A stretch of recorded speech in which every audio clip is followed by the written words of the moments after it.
mayambu ahanba maktada Manipuri wari yumjauna mayambu amukka hana punemjari ngasi sai khoina bhapna saduna ijaba adugum laba tabada yamna tu sunglaba wari ma mayamgi mafamda puduna laksari wari asi lithokjarapa matamda soi khilangkhiba yaurabasu mayamna pukchal chauna ngakpiyo haidana mayamda haijari aduga amana wari asi hingliba natraga laikhidraba kanagumba amataga mari lenana ijaba wari nasadi bhapna saduna ijaba mayamgi ngihaktang pothanabagidamagta ijaba wari amakhakni phare mayam adudi wari asi haunaba tawjaraklagi wari asigi maming amaiba matai manao tolen laibung khudingi mahagado laigi saba tawbadumak satpa maiba amakhakni tolengi nupi memthoi sumhak suyumda dumak leiduna masasu imung manungi sakthong phiju tawduna imung manungi wata padanaba adumak honajai tolen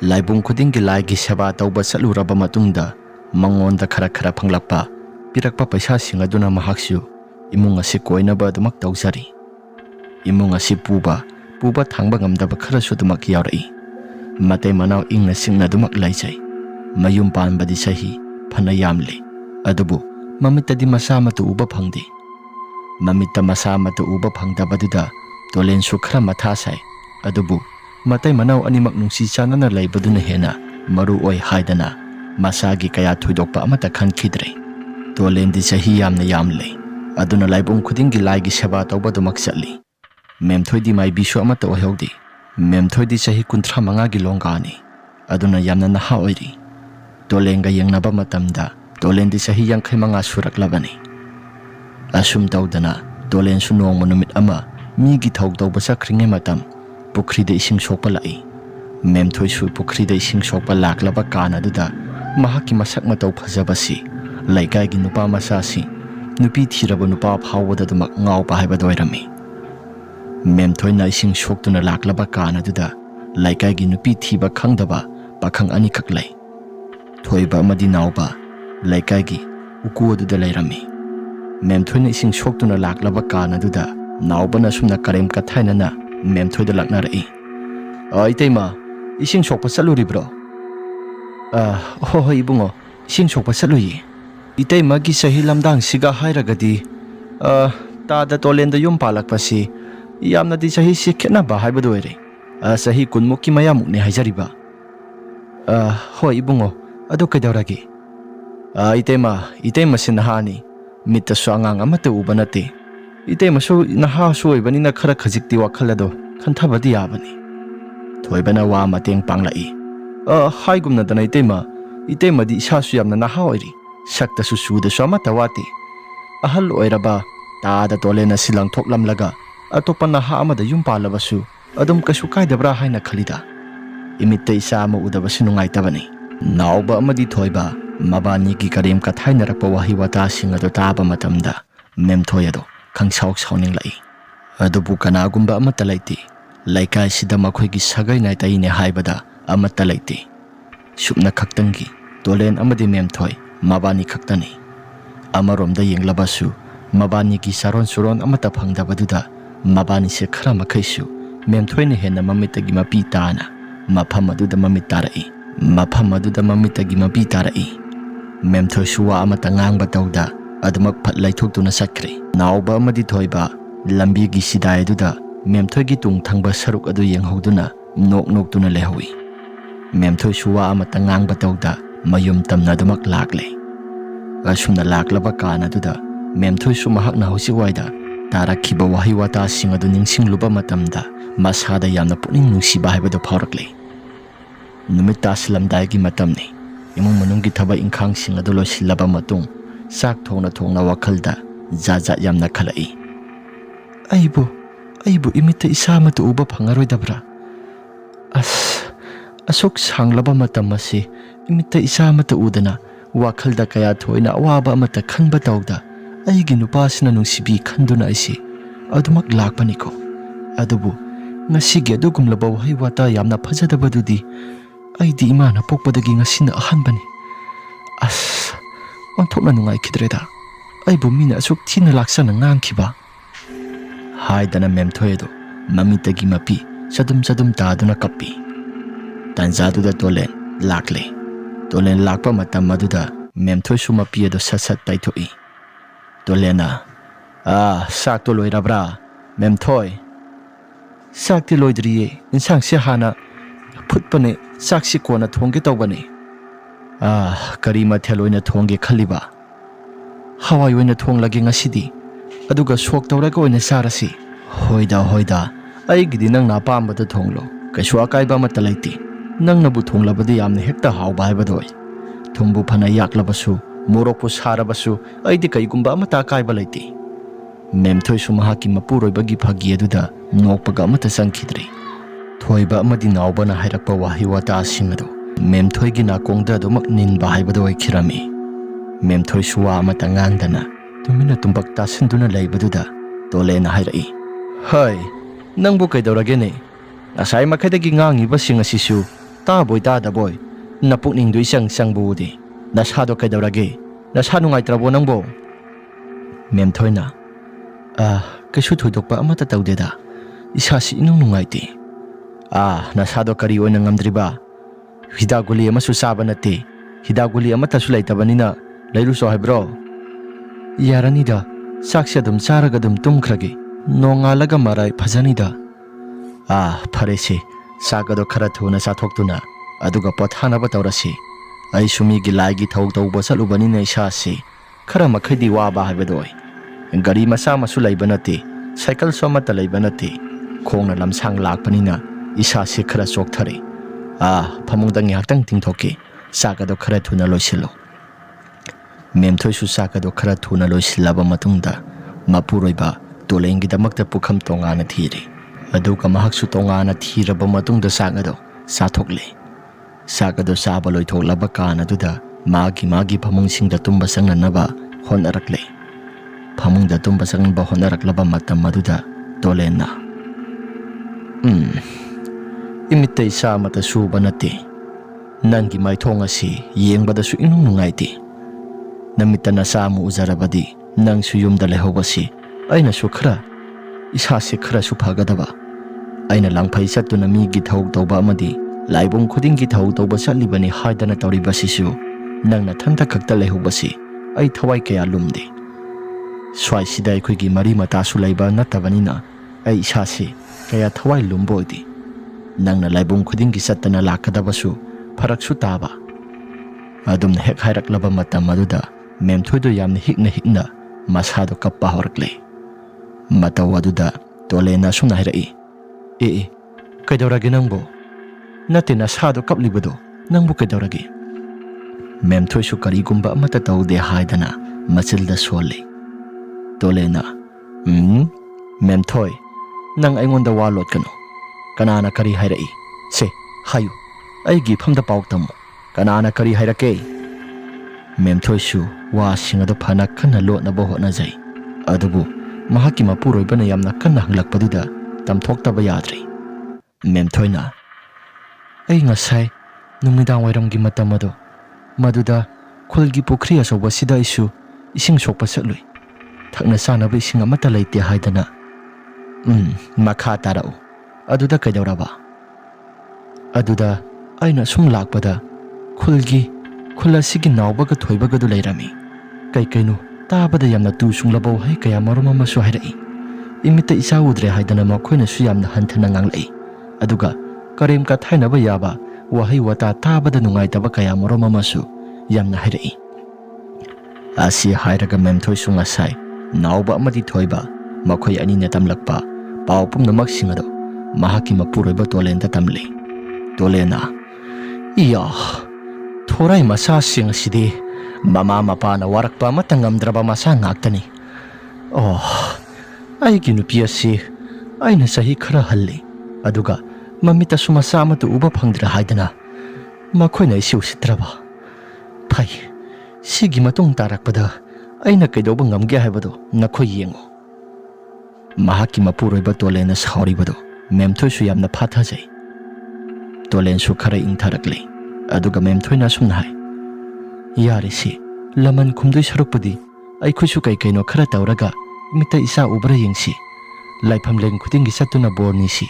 Madugi sumathakta atai ꯑꯈꯪ ꯑꯍꯩꯁꯤꯡꯗꯁꯨ ꯑꯃꯨꯛꯇꯪ ꯇꯥꯟꯅꯗꯨꯅ ꯌꯦꯡꯁꯤ. ꯇꯣꯂꯦꯟꯁꯨ ꯏꯪꯊꯔꯕ ꯃꯇꯨꯡꯗ ꯃꯗꯨꯅ ꯐꯒꯅꯤ ꯍꯥꯏꯗꯅ ꯇꯧꯔꯦ.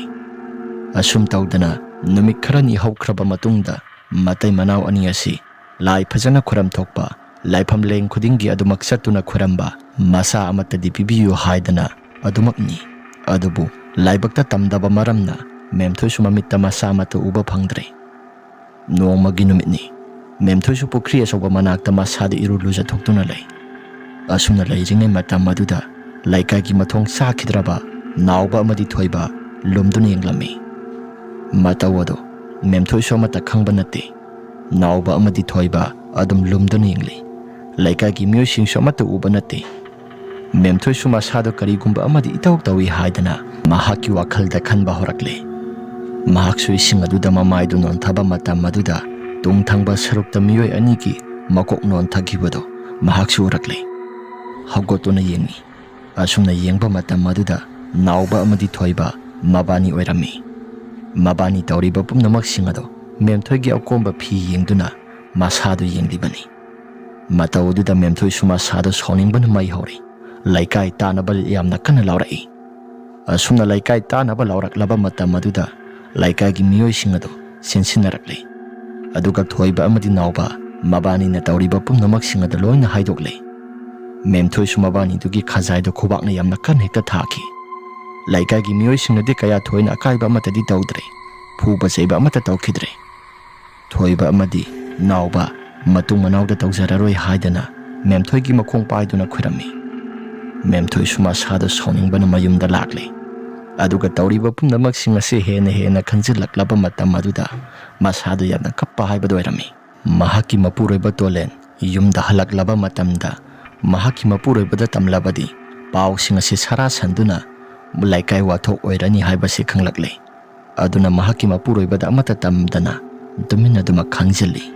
ꯊꯣꯛꯈꯤꯕ ꯊꯧꯗꯣꯛꯁꯤꯡ ꯑꯗꯨꯅ ꯃꯔꯝ ꯑꯣꯏꯗꯨꯅ ꯂꯩꯀꯥꯏ ꯑꯁꯤꯒꯤ ꯃꯤꯋꯥ ꯉꯥꯡꯅꯕꯗ ꯃꯕꯨꯛ ꯊꯟꯕꯤ ꯅꯨꯄꯤ ꯀꯌꯥ, ꯅꯨꯄꯥ ꯀꯌꯥꯅ ꯃꯦꯝꯊꯣꯏꯗ ꯐꯠꯇꯕ ꯃꯤꯠꯌꯦꯡ ꯌꯦꯡꯗꯨꯅ ꯅꯨꯄꯥ ꯑꯃꯒ ꯑꯃꯒ ꯁꯤꯂꯣꯛꯅꯕꯒꯨꯝ ꯎꯕ ꯍꯧꯔꯛꯂꯦ. ꯀꯩꯁꯨ ꯑꯀꯥꯏꯕ ꯑꯃꯠꯇ ꯇꯧꯖꯗꯕ ꯃꯦꯝꯊꯣꯏ ꯃꯍꯥꯛꯀꯤ ꯃꯄꯨꯟꯁꯤ ꯑꯗꯨ ꯂꯩꯀꯥꯏ ꯃꯤꯌꯥꯝꯅ ꯆꯪꯗꯨꯅ ꯃꯆꯥꯁꯨ ꯑꯃꯠꯇ ꯎꯗ꯭ꯔꯦ. ꯃꯗꯨꯒꯤꯁꯨ ꯃꯊꯛꯇ ꯃꯍꯥꯛꯀꯤ ꯅꯨꯄꯥꯅꯁꯨ ꯂꯝꯐꯩꯗ ꯆꯠꯇꯨꯅ ꯂꯥꯏꯒꯤ ꯁꯦꯕꯥ ꯇꯧꯔꯤꯉꯩ ꯃꯇꯝꯗ ꯌꯨꯝ ꯑꯁꯤ ꯀꯅꯥꯒꯨꯝꯕ ꯑꯃꯠꯇ ꯂꯩꯇ꯭ꯔꯀꯥꯟ ꯃꯇꯝ ꯑꯗꯨꯗ ꯅꯨꯄꯥ ꯑꯃ ꯄꯨꯁꯤꯟꯗꯨꯅ ꯍꯦꯟꯅ ꯌꯦꯡꯕ ꯅꯨꯡꯉꯥꯏꯇꯕ ꯊꯧꯗꯣꯛ ꯀꯌꯥ ꯃꯔꯨꯝ ꯑꯃ ꯇꯧꯏ ꯍꯥꯏꯗꯅ ꯕꯗꯅꯥꯝ ꯄꯤꯗꯨꯅ ꯉꯥꯡꯅꯕ ꯍꯧꯔꯛꯂꯦ. ꯉꯥꯡꯅꯔꯤꯕ ꯄꯨꯝꯅꯃꯛꯁꯤꯡ ꯑꯁꯤ ꯃꯦꯝꯊꯣꯏꯁꯨ ꯑꯗꯨꯃꯛ ꯈꯪꯏ. ꯑꯗꯨꯕꯨ ꯃꯍꯥꯛꯅ ꯑꯔꯥꯟ ꯑꯍꯣꯏ ꯇꯧꯔꯨꯗꯕꯅꯤꯅ ꯇꯨꯃꯤꯟꯅ ꯑꯗꯨꯃꯛ ꯂꯩ. ꯅꯣꯡꯃ ꯅꯨꯃꯤꯠ ꯑꯃꯗꯤ ꯅꯥꯎꯕꯅ ꯊꯣꯏꯕꯗ ꯑꯁꯨꯝꯅ ꯍꯥꯏꯔꯛꯏ. "ꯏꯇꯥꯎ, ꯅꯍꯥꯟꯒꯤ ꯊꯧꯗꯣꯛ ꯑꯗꯣ ꯑꯩꯗꯤ ꯑꯣꯟꯊꯣꯛꯅ ꯄꯦꯟꯈꯤꯗ꯭ꯔꯦꯗ." ꯊꯣꯏꯕꯅ, "ꯑꯩꯁꯨꯅꯤꯅꯦ, ꯅꯪ ꯈꯛꯇ ꯅꯠꯇꯦ. ꯁꯤꯒꯤ ꯃꯧ ꯅꯍꯥꯁꯤ ꯅꯉꯣꯟꯗ ꯂꯩꯖꯧ ꯍꯥꯏꯕꯅꯤ. ꯍꯅꯨꯕ ꯑꯁꯤꯗ ꯂꯩꯔꯒ ꯃꯍꯥꯛ ꯅꯨꯡꯉꯥꯏꯕ ꯐꯪꯒꯗ꯭ꯔꯥ? ꯃꯁꯤ ꯑꯩꯅ ꯅꯣꯡꯃ ꯈꯛꯇꯪ ꯑꯣꯏꯔꯕꯁꯨ ꯑꯩꯒ ꯑꯃꯨꯛꯇꯪꯗꯤ ꯃꯥꯒ ꯂꯩꯃꯤꯟꯅꯗꯕ ꯌꯥꯗꯦ. ꯑꯩꯉꯣꯟꯗ ꯄꯤꯈꯤꯕ ꯏꯀꯥꯏꯕ ꯃꯌꯥꯝꯁꯤꯡ ꯑꯗꯣ ꯑꯩꯁꯨ ꯏꯁꯥꯁꯤ ꯈꯥꯡ ꯂꯥꯛꯄ ꯉꯝꯗ꯭ꯔꯕꯅꯤ. ꯑꯩꯅ ꯄꯥꯝꯃꯤ ꯅꯨꯡꯁꯤ ꯍꯥꯏꯕꯒꯤ ꯏꯪꯒꯤꯠ ꯈꯔꯁꯨ ꯄꯤꯔꯕꯅꯤ. ꯑꯗꯨꯕꯨ ꯃꯁꯥꯁꯦ ꯚꯥꯞ ꯇꯥꯗꯦ.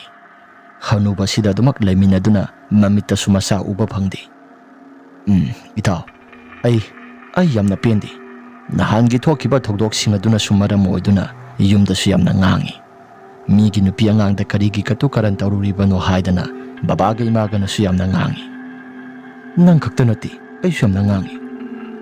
ꯈꯪꯗꯦ, ꯌꯨꯝꯗꯒ ꯍꯟꯖꯤꯟꯕꯁꯤ ꯏꯇꯩꯃꯍꯣꯏꯒꯤ ꯃꯃꯥꯡꯗ ꯌꯥꯝꯅ ꯏꯀꯥꯏꯔ ꯄꯣꯠꯅꯤꯗ. ꯑꯗꯣ ꯏꯕꯥꯅꯤꯁꯤ ꯀꯩꯀꯩ ꯊꯧꯗꯣꯛ ꯈꯔ ꯊꯣꯛꯅꯕꯗꯤ ꯁꯤꯟꯁꯤ. ꯃꯁꯤꯒꯤ ꯅꯨꯄꯤ ꯑꯁꯤ ꯑꯁꯦꯡꯕ ꯇꯥꯟꯖꯥ ꯌꯦꯡꯗꯨꯅ ꯃꯁꯥꯁꯤ ꯏꯕꯥꯅꯤ ꯆꯪꯗꯨꯅ ꯃꯥꯡꯍꯟꯁꯤ." ꯑꯁꯤ ꯍꯥꯏꯔꯒ ꯊꯣꯏꯕ ꯑꯃꯗꯤ ꯅꯥꯎꯕ ꯃꯀꯣꯛ ꯑꯗꯨꯗ ꯐꯠꯇꯕ ꯋꯥꯈꯜ ꯈꯟꯕ ꯍꯧꯔꯛꯂꯦ. ꯅꯣꯡꯃꯒꯤ ꯅꯨꯃꯤꯠꯅꯤ. ꯇꯣꯂꯦꯟꯁꯨ ꯌꯨꯝꯗ ꯍꯜꯂꯛꯂꯦ. ꯃꯦꯝꯊꯣꯏꯁꯨ ꯊꯕꯛ ꯏꯪꯈꯥꯡ ꯁꯨꯕ ꯂꯣꯏꯁꯤꯜꯂꯕ ꯃꯇꯨꯡꯗ ꯃꯁꯥꯗꯣ ꯉꯥꯏꯍꯥꯛꯇꯪ ꯑꯣꯏꯔꯕꯁꯨ ꯄꯣꯊꯥꯔꯝꯃꯤ. ꯆꯥꯛ ꯏꯟꯁꯥꯡ ꯊꯣꯡꯕ ꯂꯣꯏꯁꯤꯜꯂꯗꯨꯅ ꯃꯍꯥꯛꯀꯤ ꯃꯄꯨꯔꯣꯏꯕ ꯂꯥꯛꯇꯨꯅ ꯆꯥꯛ ꯆꯥꯃꯤꯟꯅꯅꯕ ꯉꯥꯏꯔꯤ. ꯇꯣꯂꯦꯟ ꯂꯥꯛꯄꯗꯨꯗ ꯃꯦꯝꯊꯣꯏꯅ, "ꯆꯪꯕꯤꯔꯛꯑꯣ, ꯆꯥꯛꯁꯤ ꯊꯣꯡꯕ ꯂꯣꯏꯖꯔꯕꯅꯤ. ꯆꯥꯛ ꯆꯥꯊꯣꯛꯄ ꯂꯥꯏꯔꯤ. ꯑꯩꯁꯦ ꯈꯔ ꯂꯥꯞꯄ ꯂꯝ ꯑꯃꯗ ꯂꯥꯏꯒꯤ ꯊꯧꯒꯜ ꯇꯧꯕ ꯅꯨꯃꯤꯠ 5ꯅꯤ ꯆꯨꯞꯅ ꯑꯗꯨꯃꯛ ꯆꯠꯀꯗꯧꯔꯤ. ꯅꯪ ꯅꯊꯟꯇ ꯊꯝꯍꯧꯕꯁꯤ ꯑꯩꯗꯤ ꯏꯁꯥꯁꯦ ꯀꯌꯥ ꯄꯥꯝꯈꯤꯗ꯭ꯔꯦꯗ. ꯃꯔꯤ ꯃꯇꯥ ꯀꯅꯥꯒꯨꯝꯕ ꯑꯃꯠꯇꯁꯨ ꯂꯩꯇꯦ. ꯌꯨꯝꯗꯣꯡꯄꯣꯛ ꯑꯣꯏꯅ ꯇꯧꯏ. ꯈꯨꯜꯒꯤ ꯁꯤꯗꯥꯏ ꯑꯁꯤꯗ ꯂꯩꯔꯤꯕꯁꯤ launa khotnabasु amata tade ado aibu nangbu thadoktuna sakkadoribasi onthokna pamkhidreda memthoina haigumna dana yum sukana gumba amata laiti ibani khakta natana ipam laikai gi myo singadusu amata laitre ipai ton lairiba singadusu aibu inthok libani haidana adumak sauduna laikre kanagi mafamda bu sangja pham laugadoribano pharesi nang laktri phawbadi aisu isa ngak thok sanaba thang amadi paiduna lehorage kaisu thuidokpa amata tawroida khangdreda nupi laikai sidai bani da yengliba mi engasi aina langphai satuna laigi thogal tawduna paisa tali aduga nangna yuma sida lengdana lehoduna migi miwa maisa mayam ama langduna nangna hona jariba mayam singasi aisu khangdaba nate khangi adubu aisu mai baiba simpham asi chatlurabanina masi arembada taduna leibado aisu pamde kamai toni sidi memthoina satkadabado adum chapiruro ai kaisu thuidokpa amata tawroi memthoi gi wafam aduda pharesi sakado gyan tana saragadamak wado khanaba haibado oirasi sak chathoktragadi sasi itekte khatlo haiba yade memthoina sakado thire aduga matai manau ani do sakado saminaraba matungda nungaina dumak pothakhre nong alaklaba matam aduda tolen sumhaki lai harau phamado madu tamna sakre nungthilki matamni dukanda posai leiba thola I memthoina posai leiba thola pa matamda dukan phamliba sobiduna ibima memthoi handa marak nangna toriba moma tawsing asi ai khoide kaya pamkhidrebo memthoina yamna ngakna inama aina kari akhaiba tawrage khangde khulgi laikai sing asina ngangna base ai khoide yamna taba yamna ngamdri bema nangna nupana hada yaya baba tawbodo ai khoide yamna pamdi inama haibiri sibu kari yari bema khangjari nangi pora se sida leire khara thuna chapikhro dawga mata hek yagadaba mande memthoi su lakle dukan mafam adudagi masado mamai ngangduna masado thak nikpa makhai lakle aranba so mata tawkhidraba memthoi laika gi miyo singa sumna sibon ngangna ba makhol singa do taba matamda nakong ado taba leiba ngamdaba haibado irami mahaki mapuroi basu numit mangani sumna laiki thawgal tawba sakhibani numit mangani asi mahaksu kina yumdompok aduda mathanta tarak lenba haibado oikadawri asumna mathanta lengadaba sida thang suri amadi mahaki phaka aduda thammi memthoina aina aranba amata su tawkhidaba aduga laika gi miyo singna ngangnariba mayam sing asi karido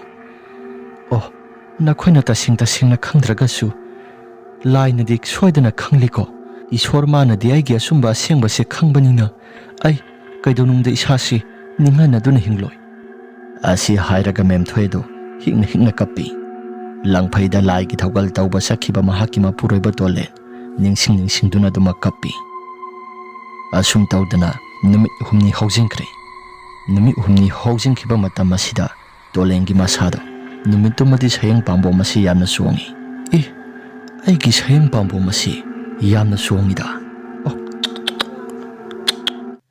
haidana mahaki pambo madu suppi asuna suppa matam maduda ningthemna uraduna asuna hairai oza gi pambo madu suppi bado kaidoba yauragi sayang pambo yamna suwangbro ningthem gi wahi aduda hoi sayang pambo masi yamna suwangi kari thokadabano khangdre natai madu mathanta nagale hori aidi sasi laita phamamata khangaktre ningthem su laibung aduda pena oina lai ki thogan tawba yawbani ningthemna oja adugi oina di kasu thudokpa akaiba mata tawroida sayang pambom songba haiba sidi aikhoi gi masal natraga saru isagi haksang manungda sirdiba napsing asi masise mathanta songbani haijariba tolena khangdre bungo hoi haujikangi nakhoi naha singna asigumlaba thabaka sidi laigi thogal tawe haibagi wani nakhoi di kaya thoina sigumba se thajadre adubu sayang pambom songba se thainangai matamdagi hauraga aigi sa soksaba natraga aigi oiba posak amadi amanga tadi adum thokti thokanbani khangdre kaisu thudokpa amata tawdragadi phanida asi hairaga ningthem amadi tolen laigi thogal tawbado dumak tawri numitto ꯅꯣꯡꯁꯨ ꯑꯗꯨꯛꯀꯤ ꯃꯇꯤꯛ ꯌꯥꯝꯅ ꯆꯨꯊꯕ ꯍꯥꯏꯕꯗꯨ ꯑꯣꯏꯔꯝꯃꯤ꯫ ꯅꯣꯡ ꯆꯨꯊꯕꯗꯨꯗ ꯃꯈꯨꯠꯇ ꯊꯥꯡ ꯑꯃ ꯄꯥꯏ, ꯑꯗꯨꯒ ꯃꯈꯨꯠꯇꯁꯨ ꯐꯤꯕꯨꯜ ꯑꯃ ꯄꯥꯏꯗꯨꯅ ꯊꯣꯏꯕ ꯑꯃꯗꯤ ꯅꯥꯎꯕ ꯇꯣꯂꯦꯟ ꯍꯣꯏꯒꯤ ꯃꯌꯨꯝ ꯇꯝꯅ ꯂꯥꯛꯂꯤ꯫ ꯅꯨꯃꯤꯗꯥꯡꯒꯤ ꯃꯇꯝ ꯑꯗꯨꯗ ꯅꯣꯡꯁꯨ ꯑꯁꯨꯛꯀꯤ ꯃꯇꯤꯛ ꯌꯥꯝꯅ ꯀꯟꯅ ꯆꯨꯕꯅꯤꯅ ꯂꯩꯀꯥꯏ ꯑꯁꯤ ꯀꯅꯥꯒꯨꯝꯕ ꯑꯃꯠꯇꯁꯨ ꯌꯨꯝꯗꯒꯤ ꯃꯄꯥꯟ ꯊꯣꯛꯅꯈꯤꯗ꯭ꯔꯦ꯫ ꯅꯥꯎꯕꯅ, "ꯏꯇꯥꯎ, ꯃꯇꯝ ꯑꯁꯤ ꯆꯞ ꯆꯥꯔꯕꯅꯤ꯫ ꯂꯩꯀꯥꯏꯒꯤ ꯃꯤꯅꯁꯨ ꯂꯥꯎꯕ ꯈꯣꯡꯕ ꯑꯃꯠꯇ ꯍꯦꯛ ꯇꯥꯔꯣꯏ꯫ ꯂꯥꯎꯔꯕꯁꯨ ꯂꯝ ꯖꯒꯥꯁꯦ ꯈꯔꯁꯨ ꯂꯥꯞꯅ ꯂꯥꯞꯅ ꯂꯩꯅꯕꯅꯤꯅ ꯌꯨꯝꯊꯣꯡꯄꯣꯛ ꯑꯣꯏꯅꯒ ꯑꯣꯏꯁꯤꯜꯂꯤ꯫ ꯀꯔꯤꯒꯨꯝꯕ ꯑꯃꯠꯇ ꯃꯁꯥꯁꯤ ꯇꯥꯔꯣꯏ꯫ ꯁꯤꯒꯤ ꯇꯥꯟꯖꯥ ꯑꯁꯤ ꯇꯥꯡꯅ ꯐꯪꯕ ꯇꯥꯟꯖꯥꯅꯤ, ꯃꯥꯡꯍꯟꯕ ꯌꯥꯕ ꯅꯠꯇꯦ, ꯄꯥꯛ ꯄꯥꯛꯅ ꯐꯪꯒꯦ ꯍꯥꯏꯕ ꯇꯥꯟꯖꯥ ꯅꯠꯇꯦ." ꯑꯁꯤ ꯍꯥꯏꯔꯒ ꯅꯥꯎꯕ ꯑꯃꯗꯤ ꯊꯣꯏꯕ ꯃꯦꯝꯊꯣꯏ ꯍꯣꯏ ꯇꯝꯅ ꯂꯥꯛꯂꯤ꯫ ꯃꯦꯝꯊꯣꯏꯁꯨ ꯃꯁꯥꯗꯣ ꯆꯥꯛ ꯆꯥꯕ ꯇꯣꯛꯂꯕ ꯃꯇꯨꯡ ꯃꯍꯥꯛꯁꯨ ꯄꯣꯊꯥꯒꯦ ꯍꯥꯏꯗꯅ ꯑꯗꯨꯃꯛ ꯐꯃꯨꯡꯗ ꯄꯣꯊꯥꯔꯤ꯫ ꯃꯦꯝꯊꯣꯏꯁꯨ ꯃꯁꯥꯗ ꯃꯑꯣꯟ ꯃꯑꯣꯟ ꯈꯜꯂꯛꯂꯤ꯫ ꯑꯁꯣꯝꯗꯅ ꯇꯣꯂꯦꯟ ꯃꯍꯥꯛꯀꯤ ꯃꯁꯥꯗꯣ ꯂꯥꯏꯒꯤ ꯊꯧ ꯇꯧꯕꯗ ꯂꯣꯏꯁꯤꯜꯂꯕ ꯃꯇꯨꯡꯗ ꯃꯁꯥꯗꯣ ꯅꯨꯃꯤꯠꯇꯨꯃꯗꯤ ꯌꯥꯝꯅ ꯁꯣꯛꯊꯕ ꯍꯥꯏꯕꯗꯨ ꯑꯣꯏꯔꯝꯃꯤ꯫ ꯅꯤꯡꯊꯦꯝꯒ ꯄꯨꯟꯅ ꯇꯨꯃꯤꯟꯅꯩ꯫ ꯇꯣꯂꯦꯟꯁꯨ ꯃꯁꯥꯗꯣ ꯏꯆꯣꯛ ꯆꯣꯛꯊꯔꯛꯏ꯫ ꯅꯤꯡꯊꯦꯝꯅ, "ꯑꯣꯖꯥꯗꯤ ꯉꯁꯤꯗꯤ ꯂꯥꯏꯒꯤ ꯊꯧꯒꯜ ꯑꯁꯤ ꯀꯌꯥ ꯊꯣꯏꯅ ꯇꯧꯕ ꯑꯣꯏꯕ ꯅꯠꯇꯦ, ꯑꯗꯨꯕꯨ ꯀꯔꯤꯅꯣ ꯑꯣꯖꯥꯒꯤ ꯏꯁꯥꯁꯤ ꯏꯆꯣꯛ ꯆꯣꯛꯊꯕꯒꯨꯝ ꯎꯏꯗ?" "ꯅꯤꯡꯊꯦꯝ, ꯈꯪꯗ꯭ꯔꯦ ꯉꯁꯤꯒꯤ ꯅꯨꯃꯤꯠ ꯑꯁꯤ ꯀꯔꯤ ꯀꯔꯝꯕ ꯈꯨꯗꯣꯡꯊꯤꯕ ꯊꯣꯛꯀꯗꯕ ꯂꯩꯕꯅꯣ, ꯑꯩꯒꯤ ꯏꯁꯥꯁꯤ ꯏꯆꯣꯛ ꯆꯣꯛꯊꯕꯒꯨꯝ ꯇꯧꯏ." ꯑꯁꯤ ꯍꯥꯏꯗꯨꯅ ꯋꯥ ꯑꯃꯠꯇ ꯃꯈꯥ ꯇꯥꯗꯅ ꯎꯏꯔꯨꯝ ꯁꯥꯔꯨꯝ ꯇꯧꯔꯛꯏ꯫ ꯌꯥꯝꯅ ꯀꯟꯅ ꯇꯨꯝꯊꯕꯃꯛꯇꯤ ꯅꯠꯇ꯭ꯔꯤ꯫ ꯃꯃꯪ ꯑꯗꯨꯗ ꯃꯦꯝꯊꯣꯏꯒꯤ ꯃꯍꯥꯛꯀꯤ ꯃꯁꯥꯗꯨꯗ ꯏꯍꯪ ꯅꯥꯍꯤꯡ ꯄꯨꯡꯇꯩ ꯇꯩꯗꯨꯅ ꯌꯥꯝꯅ ꯑꯀꯤꯕ ꯐꯪꯂꯕ ꯁꯛꯇꯝ ꯑꯃꯗ ꯇꯣꯂꯦꯟꯗ ꯌꯥꯝꯅ ꯅꯤꯡꯉꯝꯗꯅ ꯀꯞꯇꯨꯅ ꯂꯩꯔꯝꯃꯤ꯫ ꯇꯣꯂꯦꯟꯅ, "ꯅꯪꯗꯤ ꯑꯁꯤꯒꯤ ꯃꯇꯧ ꯑꯁꯤꯗꯤ ꯀꯅꯥꯅ ꯀꯩꯗꯧꯔꯤꯕ? ꯍꯥꯏꯌꯨꯁꯦ, ꯑꯩꯉꯣꯟꯗ ꯍꯥꯏꯌꯨ." ꯑꯁꯨꯝꯅ ꯍꯥꯏꯕꯗ ꯃꯦꯝꯊꯣꯏꯗꯣ ꯀꯔꯤꯒꯨꯝꯕ ꯑꯃꯠꯇ ꯈꯨꯝꯗꯦ, ꯋꯥꯁꯨ ꯑꯃꯠꯇ ꯉꯥꯡꯗꯦ꯫ ꯃꯍꯥꯛꯀꯤ ꯀꯞꯐꯝ ꯊꯣꯛꯄꯗꯣ ꯑꯗꯨꯃꯛ ꯀꯞꯄꯒ ꯇꯣꯂꯦꯟꯗ ꯑꯗꯨꯃꯛ ꯅꯤꯡꯉꯝꯗꯅ ꯌꯦꯡꯂꯤ꯫ ꯋꯥꯁꯨ ꯑꯃꯠꯇ ꯉꯥꯡꯕ ꯇꯧꯗ ꯃꯦꯝꯊꯣꯏꯁꯨ ꯃꯐꯝ ꯑꯗꯨꯃꯛꯇꯗ ꯈꯪꯍꯧꯗꯅ ꯑꯗꯨꯃꯛ ꯃꯥꯡꯈ꯭ꯔꯦ꯫ ꯑꯗꯨꯝꯅ ꯃꯥꯡꯈꯤꯕꯗꯨꯗ ꯇꯣꯂꯦꯟ ꯃꯍꯥꯛꯀꯤ ꯃꯁꯥꯗꯨ ꯃꯍꯥꯛꯀꯤ ꯅꯨꯄꯤꯅ ꯃꯐꯝ ꯃꯔꯥꯡ ꯈꯪꯗꯅ ꯃꯥꯡꯈꯤꯕꯗꯨꯗ ꯃꯦꯝꯊꯣꯏ ꯍꯥꯏꯗꯅ ꯌꯥꯝꯅ ꯂꯥꯎꯅ ꯀꯧꯔꯛꯂꯤ꯫ ꯑꯁꯨꯝꯅ ꯀꯧꯕꯗꯨꯗ ꯇꯥꯏꯕꯪ ꯐꯥꯎꯅ ꯍꯦꯛꯇ ꯀꯧꯔꯛꯂꯤ꯫ ꯃꯅꯥꯛꯇ ꯇꯨꯝꯂꯤꯕ ꯅꯤꯡꯊꯦꯝꯅ, "ꯑꯣꯖꯥ ꯀꯩꯗꯧꯔꯒꯦ? ꯑꯣꯖꯥ!" ꯇꯣꯂꯦꯟꯁꯨ ꯃꯤꯀꯞ ꯊꯣꯛꯂꯛꯂꯤ꯫ ꯇꯣꯂꯦꯟꯅ, "ꯑꯩꯕꯨ ꯀꯩꯗꯧꯈ꯭ꯔꯒꯦ? ꯑꯣꯖꯥ ꯍꯧꯖꯤꯛꯋꯥꯏꯗ ꯃꯦꯝꯊꯣꯏ ꯍꯥꯏꯗꯅ ꯌꯥꯝꯅ ꯀꯟꯅ ꯀꯧꯔꯛꯂꯤꯕꯗꯨꯗꯤ?" "ꯅꯤꯡꯊꯦꯝ, ꯌꯨꯝꯗ ꯀꯔꯤ ꯈꯨꯗꯣꯡꯊꯤꯕ ꯊꯣꯛꯀꯗꯕ ꯂꯩꯕꯅꯅꯣ? ꯑꯩꯒꯤ ꯏꯁꯥꯁꯤ ꯉꯁꯤꯒꯤ ꯅꯨꯃꯤꯠꯁꯤꯃꯗꯤ ꯃꯉꯝ ꯏꯄꯥꯡ ꯄꯥꯡꯗꯦ ꯊꯕꯛ ꯇꯧꯕꯗ, ꯃꯗꯨꯒꯤꯁꯨ ꯃꯊꯛꯇ ꯏꯁꯥꯁꯤ ꯃꯤꯄꯥꯏꯕ ꯑꯃ ꯐꯥꯎꯕꯒꯨꯝ ꯇꯧꯔꯛꯏ꯫ ꯌꯨꯝꯗ ꯂꯩꯍꯧꯔꯤꯕ ꯑꯩꯒꯤ ꯅꯨꯄꯤ ꯃꯦꯝꯊꯣꯏ ꯑꯗꯣ ꯉꯁꯤ ꯅꯨꯃꯤꯠ ꯑꯁꯤ ꯅꯣꯡꯁꯨ ꯈꯥꯛꯄ ꯂꯥꯎꯕ ꯍꯦꯛꯇ ꯇꯧꯏ꯫ ꯅꯣꯡꯁꯨ ꯐꯨꯗꯤꯠ ꯐꯨꯕ ꯃꯈꯩꯁꯨ ꯊꯕꯁꯤꯗ ꯃꯊꯟꯇ ꯇꯨꯝꯕꯗꯣ ꯀꯤꯔꯛꯂꯕ꯭ꯔꯥ? ꯑꯩꯕꯨ ꯏꯁꯥꯁꯤ ꯏꯅꯨꯡ ꯅꯨꯡꯉꯥꯏꯈꯤꯗ꯭ꯔꯦꯗ꯫ ꯃꯪꯗꯁꯨ ꯌꯥꯝꯅ ꯑꯋꯥ ꯆꯩꯅꯥꯈꯣꯜ ꯐꯥꯎꯕ ꯑꯃꯒꯨꯝꯅ ꯃꯁꯥꯗꯣ ꯌꯥꯝꯅ ꯅꯨꯡꯉꯥꯏꯇꯅ ꯎꯔꯝꯃꯤ." ꯅꯤꯡꯊꯦꯝꯅ, "ꯑꯣꯖꯥ, ꯀꯩꯁꯨ ꯊꯣꯏꯗꯣꯛꯄ ꯑꯃꯠꯇ ꯇꯧꯔꯝꯃꯣꯏꯁꯤ꯫ ꯍꯌꯦꯡ ꯒ꯭ꯌꯥꯟ ꯇꯥꯅ ꯌꯨꯝꯗ ꯉꯥꯏꯍꯥꯛꯇꯪ ꯆꯠꯂꯨꯔꯣ꯫ ꯑꯣꯖꯥꯅ ꯌꯥꯝꯅ ꯅꯨꯡꯉꯥꯏꯇ꯭ꯔꯒꯅ ꯍꯧꯖꯤꯛꯇꯤ ꯑꯍꯤꯡꯒꯤ ꯃꯇꯝ ꯑꯁꯤꯗ ꯃꯇꯧ ꯀꯔꯝꯅ ꯆꯠꯀꯗꯧꯔꯤꯕꯅꯣ?" "ꯍꯣꯏꯗ, ꯑꯗꯨꯕꯨꯗꯤ ꯍꯌꯦꯡ ꯒ꯭ꯌꯥꯟ ꯇꯥꯅ ꯆꯠꯄ ꯍꯥꯏꯕꯗꯨꯅꯤ꯫ ꯐꯔꯦ, ꯅꯪꯁꯨ ꯄꯣꯊꯥꯖꯔꯣ, ꯑꯩꯁꯨ ꯑꯗꯨꯃꯛ ꯄꯣꯊꯥꯔꯒꯦ." ꯍꯥꯏꯗꯅ ꯅꯤꯡꯊꯦꯝ ꯑꯃꯗꯤ ꯇꯣꯂꯦꯟ ꯄꯣꯊꯥꯅꯕ ꯍꯣꯠꯅꯩ꯫ ꯅꯤꯡꯊꯦꯝꯗꯤ ꯃꯁꯥꯗꯣ ꯀꯣꯔꯣ ꯅꯈꯣꯛꯇꯨꯅ ꯑꯗꯨꯃꯛ ꯇꯨꯝꯈ꯭ꯔꯦ꯫ ꯇꯣꯂꯦꯟꯗꯤ ꯃꯁꯥꯗꯣ ꯇꯨꯝꯊꯕ ꯑꯃꯠꯇ ꯍꯦꯛ ꯌꯥꯗꯦ꯫ ꯇꯣꯂꯦꯟꯅ, "ꯏꯄꯥ ꯏꯕꯨꯡꯉꯣ, ꯀꯔꯤꯒꯨꯝꯕ ꯈꯨꯗꯣꯡꯊꯤꯕ ꯑꯃꯠꯇ ꯊꯣꯛꯍꯟꯕꯤꯒꯅꯨꯀꯣ꯫ ꯃꯥ ꯃꯊꯟꯇ ꯈꯛꯇ ꯉꯥꯏꯍꯧꯔꯕꯅꯤ꯫ ꯏꯁꯥꯁꯨ ꯑꯃꯠꯇ ꯏꯃꯤꯠꯇ ꯎꯕ ꯅꯠꯇꯦ꯫ ꯏꯄꯥ ꯏꯕꯨꯡꯉꯣꯅ ꯏꯕꯥꯅꯤꯕꯨ ꯉꯥꯛꯄꯤ ꯁꯦꯟꯕꯤꯗꯨꯅ ꯑꯃꯨꯛꯇꯪꯗꯤ ꯁꯥꯡꯂꯕ ꯄꯨꯟꯁꯤ ꯈꯣꯡꯆꯠ ꯑꯁꯤ ꯅꯨꯡꯁꯤ ꯆꯥꯟꯅꯅ ꯆꯠꯃꯤꯟꯅꯕ ꯍꯥꯏꯕꯗꯨ ꯑꯣꯏꯍꯟꯕꯤꯌꯨ." ꯑꯁꯣꯝꯗꯅ ꯅꯥꯎꯕ ꯑꯃꯗꯤ ꯊꯣꯏꯕ ꯃꯈꯨꯠꯇ ꯊꯥꯡ ꯑꯃ ꯄꯥꯏꯗꯨꯅ ꯃꯦꯝꯊꯣꯏ ꯍꯣꯏꯒꯤ ꯃꯌꯨꯝ ꯇꯝꯅ ꯂꯥꯛꯂꯤ꯫ ꯅꯣꯡꯁꯨ ꯐꯨꯗꯤꯠ ꯐꯨꯅ ꯆꯨꯕꯅꯤꯅ ꯃꯈꯣꯏ ꯑꯅꯤꯅ ꯂꯥꯛꯂꯤꯕꯗꯣ ꯀꯅꯥꯒꯨꯝꯕ ꯑꯃꯠꯇꯁꯨ ꯎꯗꯕꯅꯤ꯫ ꯃꯃꯥꯡ ꯊꯣꯡ ꯑꯁꯤ ꯀꯅꯥꯒꯨꯝꯕ ꯑꯃꯅ ꯊꯣꯡ ꯊꯤꯜꯂꯛꯄꯒꯨꯝꯅ ꯃꯦꯝꯊꯣꯏꯁꯨ ꯇꯥꯔꯛꯂꯤ꯫ ꯃꯦꯝꯊꯣꯏꯗꯣ ꯃꯁꯥꯗꯣ ꯈꯪꯄ꯭ꯔꯦꯛ ꯈꯪꯏ꯫ ꯃꯦꯝꯊꯣꯏꯅ, "ꯀꯅꯥ ꯑꯣꯏꯔꯕꯅꯣ?" ꯃꯦꯝꯊꯣꯏꯁꯨ ꯑꯗꯨꯝꯅ ꯀꯧꯕꯗꯨꯗ ꯀꯅꯥꯒꯨꯝꯕ ꯑꯃꯠꯇ ꯈꯨꯝꯂꯛꯇꯦ꯫ "ꯀꯩꯅꯣꯗ, ꯅꯨꯡꯗꯥꯡꯒꯤ ꯃꯇꯝ ꯑꯁꯤꯗ ꯀꯅꯥ ꯑꯣꯏꯔꯤꯕꯅꯣ?"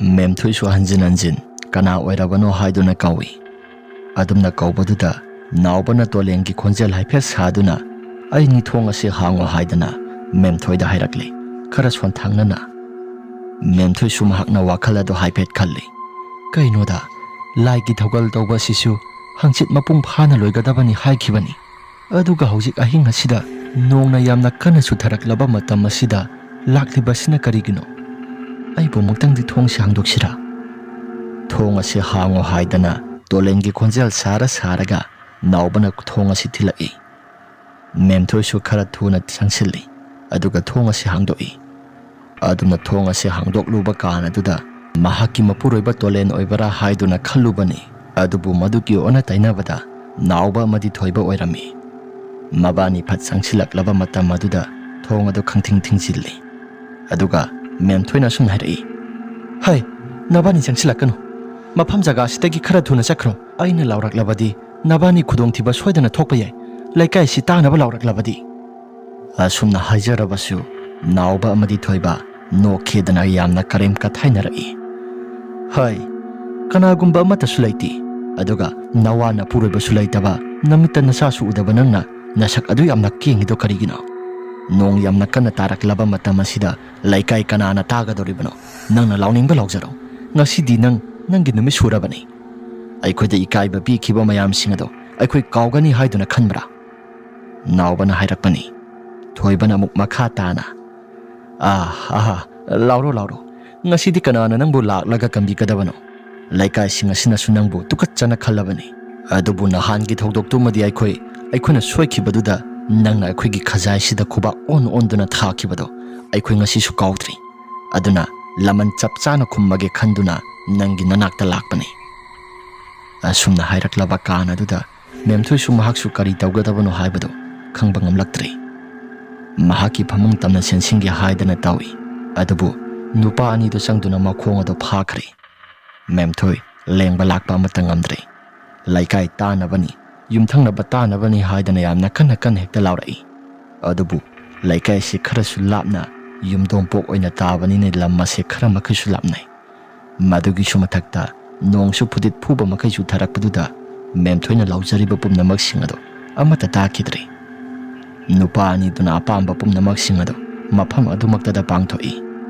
memthoi su pai laitre asumna tawbaduda thoibana itaw nupi sidi gyan manga budi lairi ado mafam jaga sida sumaina sum thamnamba sidi aikhodi yakadaba mandida thoiba suma sada thoksa wasaba mate hek tawdana asumna hairai mafam jaga sida hatoklasi aduga mafam jaga sida dum thamduna mahaki mapuroibada dum tainaba haibado aikhoi oirasi mabuk asida thang asi thellasi asi hairaga thang suri makhoina purakpado hanjin mabuk aduda thilli aduga kona thangda memthoigi mahaki phakada kai leike haiduna yengi thang suri ama sulairami memthoina ngasai thamkiba thang adu lairambaduda memthoigi thang aduna masagi mabuk aduda muk thinjilli aduga mangak samadu mabani sangduna amana muk len tawduna miha thina dumak hatpa haibado aikre memthoigi mangak samadu lenduna ina pungang hekta ngangna lamyai aduda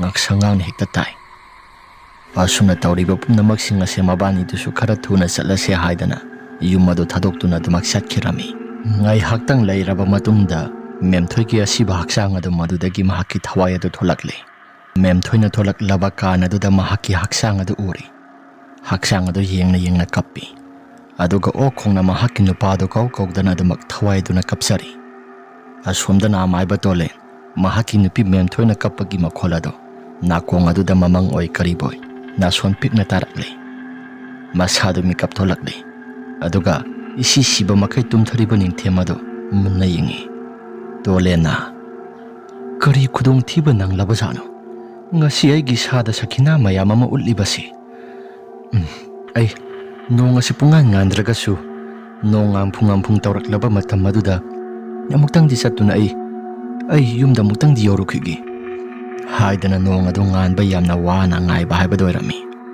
nong asi phung tawrakpa usek ahanba khukhong taraklaba kana duda tolen masado karigumba amata yomsinba amata tawda thong adu hangdoktuna dumak satkirami ningthemdi masadu isi siba makai pop taduna tumhobana ꯀꯔꯤꯒꯨꯝꯕ ꯑꯃꯠꯇ ꯈꯪꯍꯧꯗ꯭ꯔꯦ꯫ ꯂꯥꯏꯒꯤ ꯌꯥꯏꯀꯥꯏꯔꯣꯜ ꯁꯛꯀꯗꯕꯁꯨ ꯃꯇꯝ ꯋꯥꯠꯂꯤ꯫ ꯅꯤꯡꯊꯦꯝꯁꯨ ꯀꯔꯤꯒꯨꯝꯕ ꯑꯃꯠꯇ ꯈꯪꯕ ꯇꯧꯗ ꯇꯣꯂꯦꯟꯁꯨ ꯃꯁꯥ ꯃꯊꯟꯇ ꯑꯗꯨꯃꯛ ꯂꯥꯛꯂꯤ꯫ ꯀꯅꯥꯒꯨꯝꯕ ꯑꯃꯠꯇ ꯍꯥꯏꯔꯝꯕ ꯇꯧꯗ ꯇꯣꯂꯦꯟꯅ ꯑꯁꯨꯝꯅ ꯂꯥꯛꯅ ꯃꯁꯥꯗ ꯈꯨꯗꯝ ꯆꯥꯌꯦꯡ ꯀꯌꯥ ꯃꯔꯨꯝ ꯑꯃ ꯃꯁꯥꯗ ꯐꯥꯎꯔꯛꯏ꯫ ꯃꯍꯥꯛꯅ ꯂꯥꯛꯄ ꯃꯇꯝꯗ ꯃꯃꯤ ꯁꯥꯃꯤ ꯑꯣꯏꯅ ꯃꯤ ꯃꯌꯥꯝ ꯑꯃ ꯃꯨꯛꯁꯨꯛ ꯃꯨꯅ ꯂꯝꯕꯤ ꯁꯣꯔꯣꯛ ꯑꯁꯤꯗ ꯆꯠꯂꯤꯕꯗꯣ ꯇꯣꯂꯦꯟ ꯃꯍꯥꯛꯁꯨ ꯃꯃꯤ ꯁꯥꯃꯤ ꯑꯣꯏꯅ ꯎꯔꯛꯂꯤ꯫ ꯑꯗꯨꯒ ꯆꯠꯂꯤꯕ ꯃꯍꯥꯛꯀꯤ ꯂꯝꯕꯤ ꯑꯁꯤ ꯏꯈꯦꯡꯇꯅ ꯄꯨꯡꯉꯥꯡ ꯉꯥꯡꯗꯨꯅ ꯎꯔꯛꯂꯤ꯫ ꯃꯊꯛꯇꯁꯨ ꯀ꯭ꯋꯥꯛ ꯃꯌꯥꯝ ꯑꯃ ꯂꯩꯅ ꯄꯥꯏꯗꯨꯅ ꯂꯥꯛꯅ ꯈꯣꯡꯂꯤ꯫ ꯃꯁꯤꯒꯤ ꯈꯨꯗꯝ ꯆꯥꯌꯦꯡ ꯄꯨꯝꯅꯃꯛꯁꯤꯡ ꯑꯁꯤ ꯇꯣꯂꯦꯟ ꯎꯔꯕꯃꯛꯇꯗ ꯃꯍꯥꯛꯅ ꯃꯁꯥꯅ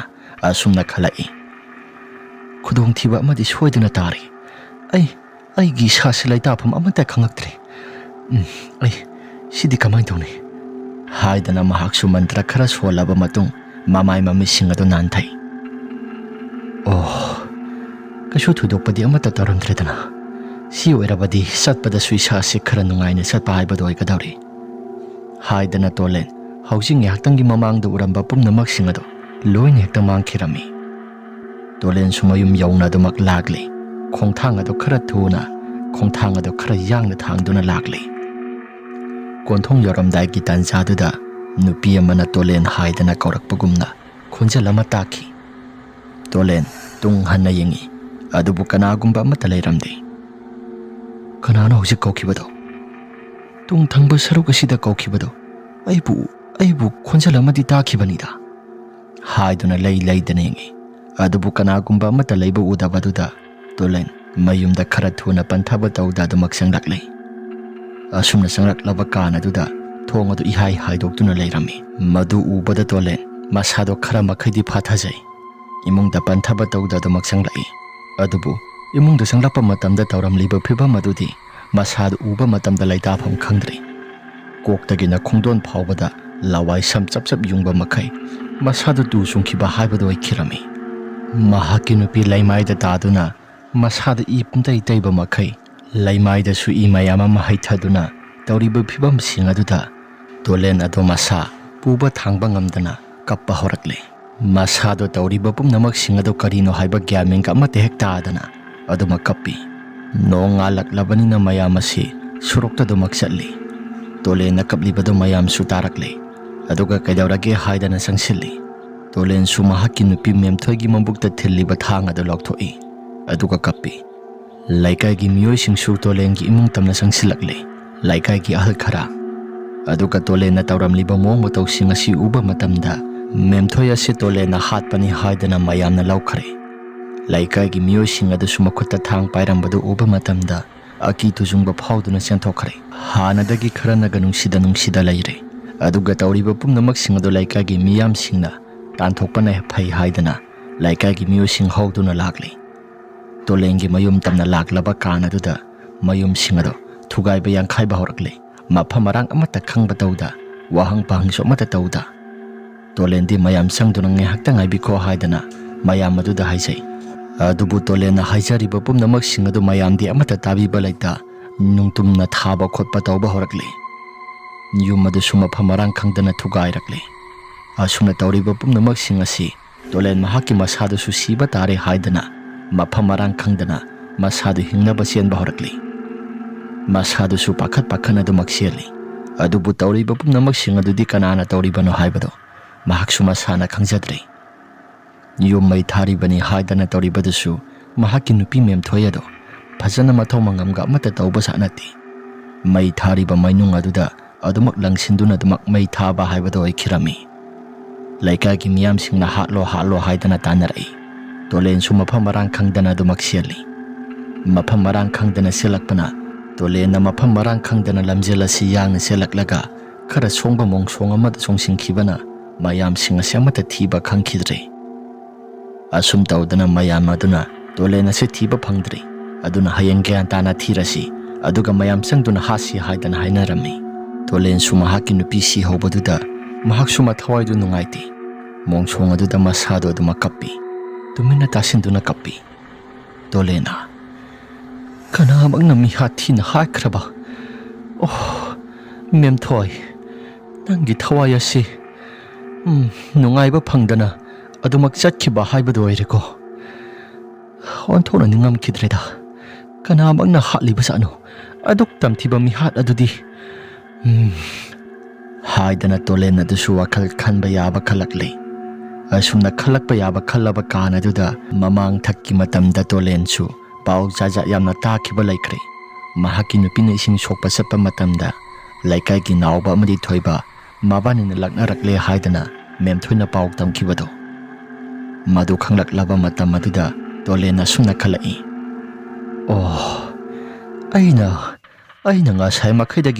ꯑꯩꯅ ꯉꯁꯥꯏ ꯃꯈꯩꯗꯒꯤ ꯀꯅꯥꯅ ꯇꯧꯔꯤꯕꯅꯣ ꯍꯥꯏꯗꯅ ꯈꯜꯂꯨꯕꯁꯤꯗꯤ ꯃꯍꯥꯄꯥꯄꯤ ꯅꯕꯥꯅꯤꯅ ꯇꯧꯕ ꯁꯣꯏꯗꯅ ꯑꯣꯏꯔꯝꯕ ꯌꯥꯏ ꯅꯕꯥꯅꯤ ꯈꯪꯉꯨꯗ꯭ꯔꯗꯣ ꯍꯥꯏꯗꯅ ꯇꯣꯂꯦꯟꯁꯨ ꯃꯆꯤꯟꯗ ꯀꯌꯥ ꯃꯔꯨꯝ ꯑꯃ ꯃꯨꯔꯨꯝ ꯁꯣꯜꯂꯛꯂꯤ ꯑꯁꯨꯝꯅ ꯁꯣꯟꯗꯨꯅ ꯅꯨꯃꯤꯠ ꯅꯤꯅꯤꯗꯨꯃꯗꯤ ꯃꯍꯥꯛꯁꯨ ꯃꯐꯝ ꯃꯔꯥꯡ ꯑꯃꯠꯇ ꯈꯪꯕ ꯇꯧꯗ ꯑꯃꯗ ꯑꯃꯨꯛ ꯆꯠ ꯃꯤꯒꯤ ꯌꯦꯅꯈꯥꯗ ꯑꯃꯨꯛ ꯌꯥꯔꯦ ꯑꯇꯣꯞꯄ ꯂꯝꯗ ꯃꯍꯥꯛ ꯑꯁꯤ ꯅꯨꯃꯤꯠ ꯅꯤꯅꯤ ꯐꯥꯎꯕꯗꯤ ꯌꯥꯝꯅ ꯋꯥꯅ ꯈꯥꯡꯕ ꯍꯥꯏꯕꯗꯨ ꯑꯣꯏꯈꯤꯔꯝꯃꯤ ꯅꯨꯃꯤꯠ ꯅꯤꯅꯤ ꯑꯁꯤ ꯍꯧꯈ꯭ꯔꯕ ꯃꯇꯨꯡ ꯑꯗꯨꯗ ꯅꯤꯡꯊꯦꯝꯒꯤ ꯃꯌꯨꯝ ꯇꯥꯟꯅ ꯂꯥꯛꯂꯤ ꯅꯤꯡꯊꯦꯝꯁꯨ ꯇꯣꯂꯦꯟꯅ ꯂꯥꯛꯄꯗꯨꯗ ꯑꯣꯖꯥꯗꯤ ꯁꯤꯗ ꯑꯃꯨꯛ ꯂꯥꯛꯂꯤꯕꯁꯦ ꯀꯩꯗꯧꯔꯒꯦ ꯂꯥꯏ ꯍꯔꯥꯎꯕ ꯅꯨꯃꯤꯠ ꯑꯗꯨꯁꯨ ꯑꯩꯒ ꯑꯃꯠꯇ ꯆꯠꯀꯦ ꯈꯣꯠꯀꯦꯒ ꯍꯥꯏꯔꯝꯗꯅ ꯑꯗꯨꯃꯛ ꯆꯠꯈ꯭ꯔꯦ ꯇꯣꯂꯦꯟꯁꯨ ꯃꯁꯥꯗꯨ ꯏꯇꯟ ꯇꯜꯂꯤ ꯍꯥꯏꯒꯗꯧꯔꯤꯕ ꯋꯥꯁꯤꯡ ꯑꯁꯤ ꯃꯍꯥꯛꯁꯨ ꯇꯝꯕ ꯃꯇꯝꯗ ꯈꯔ ꯏꯀꯥꯏꯕ ꯍꯥꯏꯕꯗꯨ ꯑꯣꯏꯔꯝꯃꯤ ꯇꯣꯂꯦꯟꯅ ꯅꯤꯡꯊꯦꯝ ꯏꯃꯨꯡꯗꯔꯥ ꯀꯗꯥꯏꯗꯅꯣ ꯏꯕꯥꯅꯤ ꯈꯛꯇꯪ ꯋꯥꯔꯤ ꯋꯥꯇꯥꯏ ꯁꯥꯟꯅꯕ ꯌꯥꯕ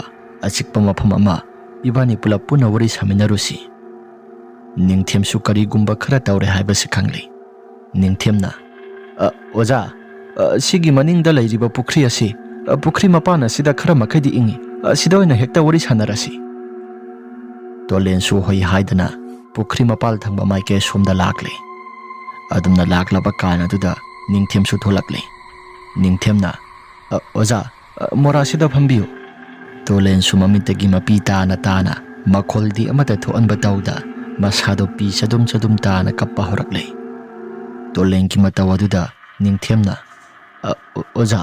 ꯑꯣꯖꯥꯒꯤ ꯄꯤ ꯇꯥꯔꯒ ꯀꯞꯄꯤꯕꯁꯤꯕꯨ ꯀꯔꯤ ꯈꯨꯗꯣꯡꯊꯤꯕ ꯅꯨꯡꯉꯥꯏꯇꯕ ꯊꯧꯗꯣꯛꯀ ꯊꯣꯛꯈꯤꯕꯒ ꯂꯩꯒꯦ ꯇꯣꯂꯦꯟꯅ ꯅꯤꯡꯊꯦꯝ ꯑꯩꯒꯤ ꯄꯨꯟꯁꯤ ꯑꯁꯤ ꯑꯁꯨꯝꯅ ꯂꯩꯈꯥ ꯇꯥꯔꯒ ꯄꯨꯡꯃꯥꯡ ꯃꯥꯡꯂꯛꯀꯅꯤ ꯍꯥꯏꯕꯁꯤ ꯑꯩ ꯃꯃꯥꯡ ꯊꯛꯇꯁꯨ ꯑꯁꯤꯒꯨꯝꯂꯕ ꯊꯧꯗꯣꯛ ꯑꯁꯤ ꯊꯣꯛꯂꯛꯀꯅꯤ ꯍꯥꯏꯕ ꯑꯩ ꯑꯃꯠꯇ ꯈꯪꯗꯦ ꯑꯗꯨꯕꯨ ꯑꯩꯅ ꯃꯪꯍꯥ ꯅꯨꯡꯉꯥꯏꯇꯦ ꯈꯨꯗꯝ ꯆꯥꯌꯦꯡ ꯃꯌꯥꯝ ꯑꯃ ꯇꯥꯛꯂꯦ ꯍꯥꯏꯗꯅ ꯅꯉꯣꯟꯗ ꯇꯠꯇꯅ ꯍꯥꯏꯈꯤꯕ ꯅꯨꯃꯤꯠ ꯑꯗꯣ ꯑꯩꯁꯨ ꯅꯉꯣꯟꯗ ꯀꯔꯤꯒꯨꯝꯕ ꯑꯃꯠꯇ ꯍꯥꯏꯔꯝꯕ ꯇꯧꯗ ꯌꯨꯝꯗ ꯍꯜꯂꯛꯄꯅꯤ ꯌꯨꯝꯗ ꯍꯜꯂꯛꯄꯗꯨꯗ ꯇꯝꯊꯤꯔꯕ ꯊꯧꯗꯣꯛ ꯑꯗꯨꯒꯤ ꯅꯨꯃꯤꯠ ꯑꯗꯣ ꯑꯩ ꯃꯪꯒ ꯆꯞ ꯍꯦꯛ ꯃꯥꯟꯅꯈꯤꯕꯅꯤ ꯍꯥꯏꯗꯨꯅ ꯋꯥꯔꯤꯁꯤꯡ ꯑꯗꯣ ꯇꯣꯂꯦꯟꯅ ꯃꯊꯪ ꯃꯅꯥꯎ ꯅꯥꯏꯅ ꯆꯤꯊꯕ ꯇꯧꯗ ꯅꯤꯡꯊꯦꯝꯗ ꯇꯝꯂꯤ ꯅꯤꯡꯊꯦꯝꯅ ꯋꯥꯔꯤꯁꯤꯡ ꯑꯗꯨ ꯇꯥꯔꯕ ꯃꯇꯝ ꯑꯗꯨꯗ ꯃꯍꯥꯛꯁꯨ ꯊꯋꯥꯏ ꯑꯗꯨ ꯅꯨꯡꯉꯥꯏꯇ꯭ꯔꯦ ꯃꯇꯝ ꯀꯨꯏꯅ ꯁꯥꯡꯅ ꯂꯥꯏꯒꯤ ꯊꯧꯒꯜ ꯇꯧꯗꯨꯅ ꯄꯨꯂꯞ ꯄꯨꯟꯅ ꯆꯠꯃꯤꯟꯅꯔꯛꯂꯕ ꯇꯣꯂꯦꯟ ꯅꯤꯡꯊꯦꯝꯅ ꯃꯍꯥꯛꯀꯤ ꯃꯕꯨꯛꯆꯦꯜ ꯑꯗꯨ ꯈꯪꯏ ꯅꯤꯡꯊꯦꯝꯁꯨ ꯑꯣꯖꯥ ꯑꯗꯨꯗꯤ ꯑꯣꯖꯥꯅ ꯆꯤꯡꯅꯕ ꯃꯤꯒ ꯂꯩꯕ꯭ꯔꯥ ꯑꯣꯖꯥꯅ ꯆꯤꯡꯅꯕ ꯃꯤ ꯂꯩꯔꯒꯗꯤ ꯀꯩꯅꯣ ꯂꯃꯟ ꯈꯔꯗꯤ ꯈꯨꯝꯕ ꯌꯥꯏꯗ ꯑꯩ ꯃꯗꯨꯒꯤꯗꯃꯛꯇꯅꯤ ꯅꯪꯒꯤ ꯅꯅꯥꯛꯇ ꯑꯩ ꯂꯥꯛꯂꯤꯕꯁꯤ ꯃꯃꯥꯡ ꯊꯛꯀꯤ ꯃꯇꯝꯗꯒꯤ ꯍꯧꯔꯒ ꯑꯐꯕ ꯉꯥꯛꯇ ꯇꯧꯗꯨꯅ ꯂꯥꯛꯂꯕ ꯑꯁꯤ ꯐꯠꯇꯕ ꯇꯧꯕ ꯑꯣꯏꯅ ꯇꯥꯈ꯭ꯔꯦ ꯑꯩꯒꯤ ꯅꯨꯄꯤꯕꯨ ꯑꯩꯅ ꯂꯪꯐꯩꯗꯒꯤ ꯂꯥꯛꯂꯒ ꯍꯥꯠꯄ ꯑꯣꯏꯅ ꯇꯥꯈ꯭ꯔꯦ ꯂꯩꯀꯥꯏꯒꯤ ꯃꯤꯌꯥꯝꯁꯤꯡ ꯑꯗꯨꯅ ꯍꯥꯏꯅꯍꯧꯕꯗꯣ ꯃꯍꯥꯛꯀꯤ ꯅꯨꯄꯤ ꯑꯁꯤ ꯅꯨꯄꯥ ꯑꯃꯒ ꯌꯥ ꯕꯥꯕꯥ ꯇꯧꯕꯗꯨꯗ ꯃꯍꯥꯛꯀꯤ ꯅꯨꯄꯤ ꯑꯁꯤ ꯂꯥꯏꯒꯤ ꯂꯥꯏꯕꯨꯡꯗꯒꯤ ꯂꯥꯛꯇꯨꯅ ꯍꯥꯠꯄꯅꯤ ꯊꯥꯡꯅ ꯊꯤꯟꯗꯨꯅ ꯃꯍꯥꯛꯀꯤ ꯅꯨꯄꯥꯁꯤꯅ ꯍꯥꯠꯄꯅꯤ ꯍꯥꯏꯕꯒꯤ ꯕꯗꯅꯥꯝ ꯑꯗꯨ ꯑꯩꯉꯣꯟꯗ ꯊꯣꯡꯂꯦ ꯂꯩꯀꯥꯏꯒꯤ ꯃꯤꯑꯣꯏꯁꯤꯡ ꯑꯁꯤ ꯍꯥꯟꯅ ꯃꯃꯥꯡ ꯊꯛꯇꯒꯤꯁꯨ ꯍꯧꯔꯒ ꯑꯩꯉꯣꯟꯗ ꯀꯔꯤꯒꯨꯝꯕ ꯈꯔꯗꯤ ꯈꯟꯗꯨꯅ ꯂꯥꯛꯄꯅꯤ ꯑꯩ ꯂꯃꯟ ꯈꯨꯝꯕ ꯄꯥꯝꯃꯤ ꯑꯁꯨꯝ ꯇꯧꯗꯅ ꯅꯤꯡꯊꯦꯝ ꯑꯃꯗꯤ ꯇꯣꯂꯦꯟ ꯇꯥꯟꯅꯔꯕ ꯃꯇꯝ ꯑꯗꯨꯗ ꯂꯃꯟ ꯈꯨꯝꯅꯕ ꯁꯦꯝꯕ ꯁꯥꯕ ꯇꯧꯔꯛꯂꯦ ꯃꯇꯝ ꯈꯔꯗꯤ ꯅꯤꯡꯊꯦꯝ ꯍꯣꯏꯗ ꯇꯣꯂꯦꯟ ꯑꯗꯨ ꯂꯩꯅꯕ ꯁꯦꯝꯕ ꯁꯥꯕ ꯇꯧꯔꯛꯂꯦ ꯅꯨꯃꯤꯗꯥꯡꯒꯤ ꯃꯇꯝꯅꯤ ꯃꯈꯨꯠꯇ ꯀꯩꯅꯣꯈꯔ ꯄꯥꯏꯗꯨꯅ ꯇꯣꯂꯦꯟ ꯌꯦꯅꯈꯥꯒꯤ ꯄꯨꯈ꯭ꯔꯤ ꯂꯩꯔꯤꯕ ꯃꯥꯏꯀꯩ ꯁꯣꯝꯗ ꯂꯥꯛꯂꯦ ꯇꯣꯂꯦꯟꯁꯨ ꯃꯈꯨꯠꯇ ꯀꯩꯅꯣ ꯍꯩꯔꯥꯡ ꯂꯩꯔꯥꯡ ꯈꯔ ꯄꯨꯗꯨꯅ ꯂꯥꯏꯒꯤ ꯀꯩꯅꯣ ꯈꯔ ꯄꯨꯗꯨꯅ ꯂꯥꯛꯂꯦ ꯃꯈꯨꯠꯇ ꯊꯥꯡ ꯁꯨꯔꯤ ꯑꯊꯧꯕ ꯑꯃꯁꯨ ꯄꯥꯏ ꯑꯗꯨꯒ ꯇꯣꯂꯦꯟꯅ ꯂꯥꯏꯒꯤ ꯄꯣꯠꯂꯝꯁꯤꯡ ꯑꯁꯤ ꯁꯤꯗ ꯊꯥꯔꯒꯦ ꯑꯗꯨꯒ ꯍꯧꯔꯒꯦ ꯑꯩꯕꯨ ꯃꯥꯡꯅꯕ ꯐꯠꯇꯅꯕ ꯁꯤꯟꯕ ꯅꯈꯣꯏ ꯃꯌꯥꯝꯁꯤꯡ ꯑꯗꯨꯗꯤ ꯑꯩꯅ ꯈꯨꯟꯇꯥꯛ ꯂꯥꯟꯁꯤꯕ ꯍꯥꯏꯕꯗꯨ ꯑꯣꯏꯍꯟꯒꯗꯧꯔꯤꯕꯅꯤ ꯀꯩꯁꯨ ꯏꯇꯧ ꯇꯧꯗꯅ ꯀꯩꯁꯨ ꯂꯥꯟꯖꯗ꯭ꯔꯕ ꯑꯩꯒꯤ ꯅꯨꯄꯤ ꯑꯃꯗꯤ ꯑꯩꯕꯨ ꯈꯨꯜ ꯂꯩꯀꯥꯏꯗꯨꯗꯒꯤ ꯅꯈꯣꯏ ꯃꯌꯥꯝ ꯆꯪꯗꯨꯅ ꯄꯨꯡꯇꯨꯝ ꯇꯨꯝꯅ ꯃꯨꯊꯠꯄ ꯍꯥꯏꯕꯗꯨ ꯑꯣꯏꯔꯕꯅꯤꯅ ꯑꯩꯅꯁꯨ ꯈꯨꯟ ꯑꯗꯨ ꯄꯨꯡꯇꯨꯝ ꯇꯨꯝꯅ ꯃꯥꯡꯍꯟꯕ ꯍꯥꯏꯕꯗꯨꯃꯗꯤ ꯑꯩ ꯃꯗꯨ ꯁꯣꯏꯗ꯭ꯔꯕꯅꯤ ꯍꯥꯏꯗꯅ ꯇꯣꯂꯦꯟꯁꯨ ꯃꯁꯥꯗꯨ ꯈꯔ ꯅꯣꯛꯐꯦꯠ ꯇꯧꯏ ꯑꯗꯨꯒ ꯇꯣꯂꯦꯟ ꯃꯁꯥꯗ ꯈꯨꯕꯥꯛ ꯃꯌꯥꯏ ꯊꯪꯕ ꯁꯔꯨꯛ ꯑꯗꯣꯝꯗꯣ ꯃꯗꯨꯗ ꯊꯥꯡ ꯁꯨꯔꯤ ꯑꯃꯅ ꯇꯞꯅ ꯆꯤꯡꯏ ꯃꯈꯨꯠꯇ ꯊꯥꯡ ꯁꯨꯔꯤ ꯑꯗꯨꯅ ꯆꯤꯡꯂꯕ ꯀꯥꯟ ꯑꯗꯨꯗ ꯃꯈꯨꯠꯇꯨ ꯁꯥꯡꯅ ꯁꯣꯛꯂꯤ ꯃꯗꯨꯗꯒꯤ ꯇꯥꯔꯛꯄ ꯏꯈꯦꯡ ꯃꯌꯥꯝꯁꯤꯡ ꯑꯗꯨꯅ ꯂꯥꯏꯒꯤ ꯊꯥꯡꯗꯣꯔꯛꯂꯤꯕ ꯄꯣꯠꯂꯝꯁꯤꯡ ꯑꯗꯨꯗ ꯂꯣꯏꯅ ꯍꯦꯛꯇ ꯖꯣꯔꯣ ꯖꯣꯔꯣ ꯂꯥꯎꯅ ꯇꯥꯔꯛꯏ ꯑꯗꯨꯝꯅ ꯇꯥꯔꯛꯄꯗꯨꯗ ꯃꯆꯤꯟꯗꯁꯨ ꯀꯩ ꯀꯩꯅꯣ ꯈꯔ ꯍꯥꯏꯕ ꯍꯧꯔꯛꯂꯤ ꯇꯣꯂꯦꯟꯅ ꯍꯦ ꯐꯠꯇ꯭ꯔꯕ ꯊꯋꯥꯏ ꯃꯤꯔꯦꯜꯁꯤꯡ ꯅꯈꯣꯏ ꯑꯩꯅ ꯀꯧꯔꯤꯕ ꯄꯨꯝꯅꯃꯛꯁꯤꯡ ꯑꯁꯤ ꯇꯥꯔꯕꯗꯤ ꯑꯩꯒꯤ ꯏꯅꯥꯛ ꯑꯁꯤꯗ ꯂꯥꯛꯎ ꯃꯃꯥꯡ ꯊꯛꯀꯤ ꯃꯇꯝꯗ ꯑꯁꯤꯒꯨꯝꯂꯕ ꯊꯧꯗꯣꯛꯁꯤꯡ ꯑꯁꯤ ꯑꯩꯁꯨ ꯑꯃꯠꯇ ꯇꯧꯈꯤꯕ ꯂꯩꯇ꯭ꯔꯤ ꯑꯗꯨꯕꯨ ꯇꯥꯟꯖꯥ ꯃꯐꯝꯅ ꯌꯥꯔꯛꯇꯕ ꯇꯥꯟꯖꯥꯅꯤꯅ ꯑꯩꯁꯨ ꯅꯈꯣꯏ ꯑꯁꯤ ꯀꯧꯔꯒ ꯁꯤꯖꯤꯟꯅꯒꯗꯕ ꯑꯣꯏꯔꯛꯂꯤ ꯅꯈꯣꯏ ꯑꯩꯅ ꯀꯧꯔꯤꯕꯁꯤ ꯇꯥꯔꯕꯗꯤ ꯁꯖꯤꯜꯗ ꯁꯌꯥꯗ ꯎꯇꯣꯟ ꯋꯥꯇꯣꯟꯗ ꯄꯟꯗꯨꯅ ꯂꯩꯔꯤꯕ ꯅꯈꯣꯏ ꯑꯩꯒꯤ ꯏꯅꯥꯛ ꯑꯁꯤꯗ ꯄꯨꯂꯞ ꯂꯥꯛꯂꯣ ꯑꯁꯨꯝ ꯇꯧꯗꯅ ꯀꯧꯔꯤ ꯑꯗꯨꯝꯅ ꯀꯧꯕ ꯃꯇꯝ ꯑꯗꯨꯗ ꯁꯔꯣꯏ ꯉꯥꯔꯣꯏ ꯃꯌꯥꯝꯁꯤꯡ ꯑꯗꯨꯁꯨ ꯏꯈꯦꯡꯒꯤ ꯃꯅꯝ ꯑꯗꯨ ꯇꯥꯕ ꯀꯥꯟ ꯑꯗꯨꯗ ꯄꯔꯞ ꯄꯔꯞ ꯂꯥꯛꯂꯤ ꯁꯔꯣꯏ ꯉꯥꯔꯣꯏꯁꯤꯡ ꯑꯗꯨ ꯀꯣꯏꯄꯥꯏ ꯄꯥꯏꯗꯨꯅ ꯂꯥꯛꯂꯤ ꯑꯆꯧꯕ ꯁꯞꯇ꯭ꯔ ꯑꯃꯒ ꯇꯧꯗꯨꯅ ꯌꯥꯝꯅ ꯀꯤꯔꯕ ꯃꯑꯣꯡ ꯃꯇꯧ ꯑꯃꯗ ꯂꯥꯛꯂꯤ ꯅꯨꯡꯁꯤꯠꯁꯨ ꯃꯅꯥ ꯑꯃꯠꯇ ꯁꯤꯠꯈꯤꯗꯕ ꯃꯇꯝꯅꯤ ꯑꯗꯨꯕꯨ ꯏꯈꯪ ꯈꯪꯍꯧꯗꯅ ꯅꯨꯡꯁꯤꯠ ꯑꯗꯨ ꯍꯦꯛꯇ ꯀꯟꯅ ꯁꯤꯠꯇꯨꯅ ꯂꯥꯛꯂꯤ ꯁꯍꯨꯝ ꯑꯃꯒ ꯂꯣꯏꯅꯅ ꯂꯥꯛꯂꯕꯗꯨꯗ ꯇꯣꯂꯦꯟꯒꯤ ꯃꯅꯥꯛ ꯋꯥꯏꯗꯨꯗ ꯂꯣꯏꯅ ꯊꯨꯡꯂꯔꯤ ꯇꯣꯂꯦꯟꯅ ꯌꯦꯡꯉꯣ ꯅꯣꯏ ꯑꯩꯅ ꯉꯁꯤ ꯑꯍꯥꯟꯕ ꯑꯣꯏꯅ ꯅꯈꯣꯏꯗ ꯊꯥꯔꯤꯕ ꯆꯥꯛꯊꯥꯛ ꯑꯁꯤ ꯑꯩꯒꯤ ꯏꯈꯦꯡꯅꯤ ꯑꯗꯨꯕꯨ ꯉꯁꯤ ꯍꯥꯏꯕ ꯅꯨꯃꯤꯠ ꯑꯁꯤꯗꯒꯤ ꯍꯧꯔꯒ ꯑꯩꯒꯤ ꯏꯈꯦꯡ ꯑꯁꯤ ꯅꯈꯣꯏ ꯊꯛꯄ ꯐꯪꯂꯔꯣꯏ ꯃꯁꯤꯒꯤ ꯃꯍꯨꯠꯇ ꯇꯥꯏꯕꯪ ꯃꯤꯑꯣꯏꯕꯒꯤ ꯁꯥꯗꯣꯡ ꯑꯣꯏꯅ ꯅꯈꯣꯏꯅ ꯆꯥꯅꯕꯒꯤꯗꯃꯛꯇ ꯑꯩꯅ ꯅꯈꯣꯏ ꯑꯁꯤ ꯁꯦꯝꯕ ꯁꯥꯕ ꯇꯧꯗꯨꯅ ꯅꯈꯣꯏꯒꯤ ꯅꯊꯧꯗꯥꯡꯁꯤꯡ ꯑꯩꯅ ꯑꯃꯃꯝꯇ ꯑꯣꯏꯅ ꯄꯤꯔꯒꯗꯕꯅꯤ ꯌꯦꯡꯉꯣ ꯃꯃꯥꯡ ꯄꯥꯡꯅ ꯂꯩꯔꯤꯕ ꯈꯨꯜ ꯑꯃ ꯂꯩꯔꯤꯕꯁꯤ ꯃꯁꯤꯒꯤ ꯈꯨꯜ ꯑꯁꯤꯗ ꯊꯣꯏꯕ ꯀꯧꯕ ꯍꯥꯏꯕ ꯅꯨꯄꯥ ꯃꯆꯥ ꯑꯃ ꯂꯩꯕꯅꯤ ꯅꯨꯄా ꯃꯆꯥꯗꯣ ꯅꯈꯣꯏꯅ ꯉꯁꯤꯒꯤ ꯑꯍꯤꯡꯒꯤ ꯅꯨꯃꯤꯠ ꯑꯁꯤꯗ ꯍꯤꯡꯊꯠꯊꯠꯇꯨꯅ ꯍꯥꯠꯀꯗꯕꯅꯤ ꯃꯗꯨ ꯂꯥꯛꯂꯕ ꯀꯥꯟ ꯑꯗꯨꯗ ꯅꯈꯣꯏ ꯍꯥꯟꯅꯒꯤ ꯃꯐꯝꯗ ꯑꯃꯨꯛ ꯂꯩꯔꯣ ꯑꯗꯨꯒ ꯅꯨꯃꯤꯠ ꯈꯨꯗꯤꯡꯒꯤ ꯃꯁꯤꯒꯤ ꯈꯨꯜ ꯑꯁꯤꯗ ꯂꯩꯔꯤꯕ ꯃꯤꯑꯣꯏꯁꯤꯡ ꯇꯞꯅ ꯇꯞꯅ ꯅꯨꯃꯤꯠ ꯈꯨꯗꯤꯡꯒꯤ ꯑꯃꯃꯝꯇ ꯑꯣꯏꯅ ꯅꯈꯣꯏꯒꯤ ꯅꯆꯤꯟꯖꯥꯛ ꯑꯣꯏꯒꯗꯕꯅꯤ ꯃꯁꯤ ꯅꯈꯣꯏꯒꯤ ꯁꯣꯏꯐꯗ꯭ꯔꯕ ꯅꯈꯣꯏꯒꯤ ꯅꯊꯧꯗꯥꯡꯅꯤ ꯆꯠꯂꯣ ꯅꯈꯣꯏꯒꯤ ꯅꯊꯧ ꯃꯉꯝꯁꯤꯡ ꯑꯗꯨ ꯄꯥꯡꯊꯣꯛꯄ ꯂꯣꯏꯁꯤꯜꯂꯨꯔꯣ ꯆꯠꯂꯣ ꯑꯁꯤ ꯍꯥꯏꯔꯒ ꯇꯣꯂꯦꯟꯅ ꯑꯗꯨꯝꯅ ꯍꯥꯏꯈꯤꯕ ꯀꯥꯟ ꯑꯗꯨꯗ ꯁꯔꯣꯏ ꯉꯥꯔꯣꯏ ꯃꯌꯥꯝꯁꯤꯡ ꯑꯗꯨ ꯍꯦꯛꯇ ꯍꯧꯕ ꯃꯈꯩ ꯀꯣꯏꯄꯥꯏ ꯄꯥꯏꯗꯨꯅ ꯆꯦꯟꯈ꯭ꯔꯦ ꯃꯃꯥꯡ ꯄꯥꯡꯅ ꯂꯩꯔꯤꯕ ꯈꯨꯜ ꯑꯗꯨ ꯇꯝꯅ ꯇꯣꯂꯦꯟꯁꯨ ꯃꯁꯥꯗ ꯍꯥꯏꯐꯦꯠ ꯃꯁꯥꯗꯣ ꯅꯣꯛꯐꯦꯠ ꯇꯧꯏ ꯑꯗꯨꯒ ꯑꯃꯨꯛꯁꯨ ꯃꯥꯏꯊꯣꯡ ꯑꯗꯨ ꯂꯥꯡꯁꯤꯜꯂꯤ ꯇꯣꯂꯦꯟꯅ ꯑꯣ ꯃꯦꯝꯊꯣꯏ ꯉꯁꯤ ꯑꯩꯅ ꯇꯧꯔꯤꯕ ꯐꯠꯇ꯭ꯔꯕ ꯊꯕꯛ ꯃꯌꯥꯝꯁꯤꯡ ꯑꯁꯤ ꯅꯪꯕꯨ ꯅꯨꯡꯁꯤꯕ ꯍꯦꯃꯟꯈꯤꯕꯅ ꯅꯪꯒꯤ ꯂꯃꯟ ꯑꯁꯤ ꯑꯩꯅ ꯈꯨꯝꯅꯤꯡꯕꯅꯤ ꯂꯃꯟ ꯈꯨꯝꯂꯤꯕꯅꯤ ꯍꯥꯏꯗꯅ ꯇꯧꯔꯤꯕꯁꯤꯁꯨ ꯐꯠꯇꯕ ꯊꯕꯛꯇꯤ ꯑꯣꯏ ꯑꯗꯨꯕꯨ ꯅꯪꯕꯨ ꯃꯤꯍꯥꯠ ꯊꯤꯅ ꯍꯥꯠꯈꯤꯕ ꯃꯤꯑꯣꯏꯁꯤꯡ ꯑꯗꯨꯗꯤ ꯑꯩꯅ ꯂꯣꯏꯅ ꯈꯪꯂꯤ ꯈꯨꯜ ꯂꯩꯀꯥꯏꯁꯤ ꯅꯪꯕꯨ ꯅꯨꯡꯁꯤꯕꯒꯤꯗꯃꯛꯇ ꯏꯕꯥꯅꯤ ꯑꯋꯥꯐꯝꯗ ꯇꯥꯍꯟꯈꯤꯕ ꯀꯩꯁꯨ ꯂꯥꯟꯖꯗꯕ ꯑꯩꯕꯨ ꯂꯥꯟꯕ ꯇꯥꯍꯟꯗꯨꯅ ꯈꯨꯜ ꯂꯩꯀꯥꯏꯁꯤꯗꯒꯤ ꯈꯣꯡꯒꯨꯜ ꯐꯥꯎꯕ ꯇꯥꯗꯅꯕ ꯃꯈꯣꯏ ꯃꯌꯥꯝ ꯆꯪꯗꯨꯅ ꯍꯥꯠꯅꯕ ꯍꯣꯠꯅꯔꯛꯄ ꯑꯗꯨꯒ ꯅꯪꯕꯨꯅ ꯃꯌꯥꯝ ꯆꯪꯗꯨꯅ ꯃꯤꯍꯥꯠ ꯊꯤꯅ ꯀꯅꯥꯅꯣ ꯍꯥꯠꯂꯤꯕꯁꯤꯡ ꯑꯗꯨꯁꯨ ꯑꯩꯅ ꯈꯪꯂꯤ ꯃꯈꯣꯏꯅ ꯍꯥꯠꯂꯤꯕꯅꯤನ ꯑꯩꯅꯁꯨ ꯅꯪꯒꯤ ꯂꯃꯟ ꯈꯨꯝꯕ ꯍꯥꯏꯕꯗꯣ ꯉꯁꯤꯒꯤ ꯅꯨꯃꯤꯠ ꯑꯁꯤꯗꯒꯤ ꯍꯧꯔꯕꯅꯤ ꯑꯁꯤ ꯍꯥꯏꯗꯅ ꯇꯣꯂꯦꯟ ꯑꯗꯨꯃꯨꯛ ꯈꯥꯡꯅ ꯅꯣꯛꯏ ꯑꯁꯨꯝ ꯇꯧꯗꯅ ꯆꯠꯈ꯭ꯔꯤꯕ ꯁꯔꯣꯏ ꯉꯥꯔꯣꯏ ꯃꯌꯥꯝꯁꯤꯡ ꯑꯗꯨꯁꯨ ꯇꯣꯂꯦꯟꯒꯤ ꯈꯨꯟ ꯇꯝꯅ ꯂꯥꯛꯂꯤ ꯃꯈꯣꯏꯁꯨ ꯈꯨꯜ ꯑꯗꯨ ꯍꯦꯛ ꯌꯧꯔꯛꯂꯕ ꯀꯥꯟ ꯑꯗꯨꯗ ꯅꯣꯡ ꯑꯗꯨꯁꯨ ꯍꯦꯛꯇ ꯈꯥꯛꯄ ꯂꯥꯎꯕ ꯇꯧꯔꯛꯇꯨꯅ ꯁꯞꯇ꯭ꯔ ꯑꯃꯒ ꯂꯣꯏꯅꯅ ꯂꯥꯛꯏ ꯁꯤꯠꯂꯝꯗꯕ ꯅꯨꯡꯁꯤꯠ ꯑꯗꯨꯁꯨ ꯍꯦꯛꯇ ꯁꯤꯠꯄ ꯍꯧꯔꯛꯏ ꯑꯁꯨꯝꯅ ꯁꯤꯠꯄ ꯍꯧꯔꯛꯂꯕ ꯀꯥꯟ ꯑꯗꯨꯗ ꯊꯣꯏꯕ ꯃꯁꯥꯗꯣ ꯇꯨꯝꯊꯕ ꯑꯃꯠꯇ ꯌꯥꯔꯝꯗꯦ ꯃꯁꯥꯗꯨꯁꯨ ꯃꯤꯀꯞ ꯊꯣꯛꯂꯛꯂꯤ ꯊꯣꯏꯕꯅ ꯀꯩꯅꯣꯗ ꯉꯁꯥꯏ ꯃꯈꯩꯗꯤ ꯏꯍꯥꯡ ꯍꯥꯡꯅ ꯂꯩꯍꯧꯕ ꯇꯥꯏꯅꯦ ꯑꯗꯨꯒ ꯑꯍꯤꯡꯒꯤ ꯃꯇꯝ ꯑꯁꯤꯗ ꯃꯇꯝ ꯆꯥꯗꯅ ꯅꯣꯡ ꯑꯁꯤ ꯃꯇꯧ ꯀꯔꯝꯅ ꯑꯁꯨꯝꯅ ꯇꯧꯗꯅ ꯊꯣꯡ ꯑꯗꯨ ꯒꯞ ꯍꯥꯏꯗꯅ ꯅꯣꯝꯕ ꯍꯧꯔꯛꯂꯤ ꯅꯨꯡꯁꯤꯠ ꯃꯌꯥꯝꯁꯤꯡ ꯑꯗꯨꯅ ꯊꯣꯏꯕꯁꯨ ꯃꯁꯥꯗ ꯀꯔꯤꯅꯣ ꯍꯥꯏꯗꯅ ꯈꯜꯂꯛꯏ ꯑꯣ ꯅꯨꯡꯁꯤꯠꯅ ꯑꯣꯏꯔꯕ ꯃꯥꯜꯂꯤ ꯐꯔꯦꯗ ꯑꯩꯁꯨ ꯑꯗꯨꯝ ꯇꯨꯝꯊꯅꯕ ꯇꯧꯔꯒꯦ ꯑꯁꯤ ꯍꯥꯏꯗꯅ ꯊꯣꯏꯕꯗꯣ ꯇꯨꯝꯊꯅꯕ ꯌꯥꯝꯅ ꯀꯟꯅ ꯍꯣꯠꯅꯔꯝꯃꯤ ꯑꯗꯨꯕꯨ ꯇꯨꯝꯊꯕꯗꯨ ꯏꯌꯥ ꯌꯥꯔꯝꯗꯦ ꯊꯣꯏꯕꯅ ꯋꯥꯈꯜꯗ ꯈꯜꯂꯤ ꯅꯣꯡ ꯑꯁꯤꯁꯨ ꯐꯨꯗꯤꯠ ꯐꯨꯕ ꯃꯈꯩ ꯆꯨꯊꯔꯛꯂꯤ ꯇꯨꯝꯊꯕꯁꯦ ꯄꯥꯛꯅ ꯍꯦꯛꯇ ꯌꯥꯔꯣꯏꯗ꯭ꯔꯤ ꯁꯤꯗꯤ ꯀꯃꯥꯏ ꯇꯧꯗꯣꯏꯕ ꯊꯣꯏꯕꯅ ꯑꯗꯨꯝꯅ ꯈꯟꯗꯨꯅ ꯂꯩꯔꯤꯉꯩ ꯃꯇꯝ ꯑꯗꯨꯗ ꯇꯣꯂꯦꯟꯅ ꯊꯥꯔꯛꯈꯤꯕ ꯁꯔꯣꯏ ꯉꯥꯔꯣꯏ ꯃꯌꯥꯝꯁꯤꯡ ꯑꯗꯨ ꯊꯣꯡ ꯑꯗꯨ ꯍꯥꯡꯗꯣꯛꯂꯣ ꯍꯥꯏꯗꯅ ꯀꯅꯥꯒꯨꯝꯕ ꯃꯤꯁꯛ ꯑꯃꯅ ꯊꯤꯟꯕ ꯍꯧꯔꯛꯂꯤ ꯑꯗꯨꯅ ꯊꯣꯡ ꯑꯗꯨ ꯊꯤꯜꯂꯛꯂꯕ ꯀꯥꯟ ꯑꯗꯨꯗ ꯊꯣꯏꯕ ꯃꯁꯥꯗꯣ ꯈꯪꯄ꯭ꯔꯦꯛ ꯈꯪꯂꯦ ꯑꯗꯨꯒ ꯑꯁꯨꯝꯅ ꯍꯥꯏꯔꯛꯏ ꯀꯅꯥꯅꯣ ꯃꯄꯥꯟꯗ ꯊꯣꯡ ꯊꯤꯜꯂꯤꯕꯁꯦ ꯀꯅꯥꯅꯣ ꯑꯗꯨꯝꯅ ꯍꯥꯏꯔꯛꯂꯕ ꯀꯥꯟ ꯑꯗꯨꯗ ꯀꯅꯥꯒꯨꯝꯕ ꯑꯃꯠꯇꯗꯤ ꯈꯨꯝꯂꯛꯇꯦ ꯊꯣꯏꯕ ꯅꯨꯃꯤꯠꯇꯨꯃꯗꯤ ꯃꯍꯥꯛꯀꯤ ꯃꯃꯥ ꯑꯃꯗꯤ ꯃꯄꯥ ꯃꯃꯥꯒꯤ ꯃꯄꯥꯝꯗ ꯂꯨꯍꯣꯡꯕ ꯑꯃ ꯊꯣꯛꯈꯤ ꯍꯥꯏꯗꯅ ꯆꯠꯈꯤꯕꯅꯤ ꯃꯁꯥ ꯃꯊꯟꯇ ꯌꯨꯝ ꯑꯁꯤꯗ ꯂꯩꯕꯅꯤ ꯊꯣꯏꯕꯅ ꯑꯗꯨꯝꯅ ꯍꯥꯏꯔꯕ ꯀꯥꯟ ꯑꯗꯨꯗ ꯉꯥꯏꯍꯥꯛꯇꯪꯒꯤ ꯃꯇꯨꯡꯗ ꯅꯨꯄꯤ ꯑꯃꯒꯤ ꯈꯣꯟꯖꯦꯜꯗ ꯗꯥ ꯊꯣꯏꯕ ꯑꯩꯒꯤ ꯏꯁꯥꯁꯤ ꯌꯥꯝꯅ ꯏꯪꯂꯤ ꯅꯣꯡꯅꯒ ꯅꯣꯡ ꯆꯨꯔꯛꯄꯅꯤ ꯅꯨꯡꯁꯤꯠꯅꯒ ꯅꯨꯡꯁꯤꯠ ꯌꯥꯝꯅ ꯀꯟꯕꯅꯤ ꯑꯩꯒꯤ ꯏꯁꯥꯁꯤ ꯄꯨꯡꯆꯣꯠ ꯆꯣꯠꯂꯒ ꯏꯪꯕ ꯍꯥꯏꯕꯗꯨ ꯑꯣꯏꯔꯦ ꯊꯣꯏꯕ ꯅꯨꯄꯤ ꯑꯃꯒꯤ ꯈꯣꯟꯖꯦꯜ ꯑꯣꯏꯅ ꯇꯥꯔꯛꯂꯕ ꯀꯥꯟ ꯑꯗꯨꯗ ꯃꯄꯨꯛꯅꯤꯡꯗ ꯁꯔꯝꯆꯠ ꯆꯠꯄꯒꯤ ꯋꯥꯈꯜ ꯈꯟꯕ ꯍꯧꯔꯛꯂꯦ ꯃꯃꯥ ꯃꯄꯥꯁꯨ ꯀꯅꯥꯒꯨꯝꯕ ꯑꯃꯠꯇ ꯂꯩꯇꯦ ꯈꯨꯗꯣꯡꯆꯥꯕꯁꯦ ꯃꯥꯡꯍꯟꯕ ꯌꯥꯗꯦ ꯈꯨꯗꯣꯡꯆꯥꯕ ꯆꯞ ꯆꯥꯅ ꯂꯥꯏꯅ ꯄꯤꯔꯕꯅꯤ ꯍꯥꯏꯗꯅ ꯋꯥꯈꯜꯗ ꯈꯜꯂꯛꯂꯦ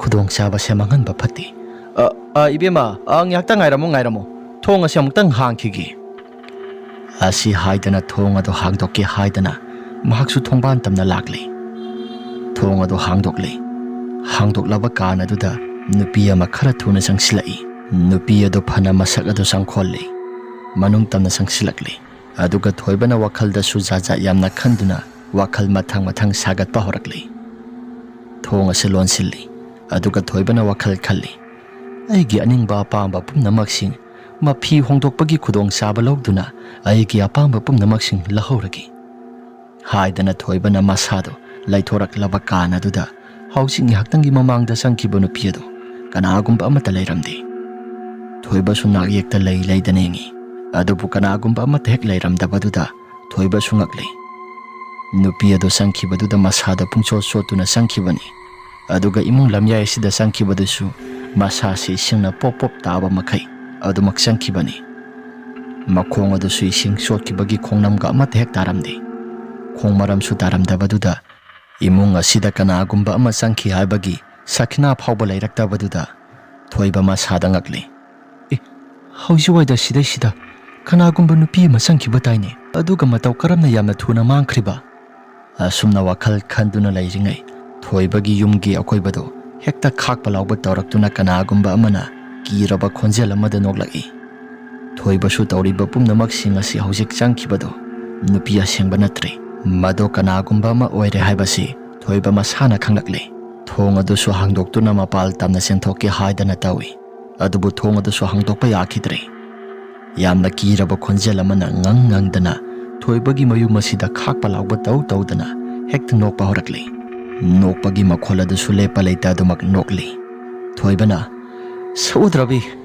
ꯁꯛꯎꯗ꯭ꯔꯕꯤ ꯅꯪꯒꯤ ꯈꯣꯟꯖꯦꯜ ꯑꯁꯤ ꯇꯥꯕ ꯃꯇꯝꯗ ꯑꯩꯒꯤ ꯏꯁꯥꯁꯤ ꯂꯩꯇꯥꯐꯝ ꯈꯪꯗ꯭ꯔꯦ ꯅꯪꯕꯨ ꯀꯅꯥꯅꯣ ꯍꯥꯏꯌꯨ ꯅꯪꯕꯨ ꯀꯅꯥꯅꯣ ꯑꯩꯅ ꯀꯔꯤ ꯑꯔꯥꯟꯕ ꯇꯧꯔꯨꯕꯅ ꯑꯩꯒꯤ ꯏꯐꯝ ꯑꯁꯤꯗ ꯑꯋꯥ ꯆꯩꯊꯦꯡ ꯄꯤꯕꯅꯣ ꯑꯁꯨꯝꯅ ꯍꯥꯏꯕ ꯃꯇꯝ ꯑꯗꯨꯗ ꯈꯥꯛꯅ ꯅꯣꯛꯂꯝꯕ ꯄꯨꯝꯅꯃꯛꯁꯤꯡ ꯑꯗꯣ ꯆꯞ ꯂꯥꯎꯅ ꯍꯦꯛꯇ ꯂꯦꯞꯈ꯭ꯔꯦ ꯏꯃꯨꯡ ꯑꯁꯤ ꯄꯨꯡꯉꯥꯟ ꯉꯥꯟꯅ ꯊꯥꯜꯂꯝꯕ ꯃꯩꯁꯤꯡ ꯑꯗꯨꯁꯨ ꯐꯔ ꯂꯥꯎꯅ ꯍꯦꯛꯇ ꯈꯞꯄ ꯍꯧꯔꯛꯂꯦ ꯑꯁꯨꯝꯅ ꯈꯞꯄ ꯀꯥꯟ ꯑꯗꯨꯗ ꯊꯣꯡ ꯑꯗꯨꯁꯨ ꯍꯥꯡꯗꯣꯛꯄꯅꯒ ꯌꯥꯁꯤꯜꯂꯛꯇ꯭ꯔꯦ ꯊꯣꯏꯕ ꯃꯁꯥꯗꯣ ꯄꯥꯈꯠꯄꯅ ꯄꯤꯛꯊꯜꯂꯛꯂꯦ ꯊꯣꯏꯕꯅ ꯊꯣꯡ ꯑꯗꯨ ꯐꯅ ꯀꯨꯏꯅ ꯍꯥꯡꯗꯣꯛꯅꯕ ꯍꯣꯠꯅꯩ ꯑꯗꯨꯕꯨ ꯌꯥꯕ ꯀꯧꯕ ꯂꯩꯈꯤꯗ꯭ꯔꯦ ꯂꯝꯌꯥꯏ ꯊꯪꯕ ꯁꯔꯨꯛ ꯑꯗꯨꯗ ꯀꯅꯥꯒꯨꯝꯕ ꯃꯃꯤ ꯈꯔ ꯇꯥꯕ ꯍꯧꯔꯛꯂꯤ ꯃꯃꯤ ꯁꯥꯃꯤ ꯑꯣꯏꯅ ꯅꯨꯄꯤ ꯑꯃꯒꯤ ꯃꯤꯇꯝ ꯍꯥꯟꯅ ꯇꯥꯔꯛꯂꯤ ꯑꯗꯨꯒ ꯃꯅꯤꯡ ꯊꯪꯕ ꯁꯔꯨꯛꯇ kanaano mitam kharasu tabu urakli nupi ado kanano haidana thoibasu munna yengi mai adusu putpa haina khappaduda yamna mayak sinadi udi nupi ado phajana mami taraklaba matam maduda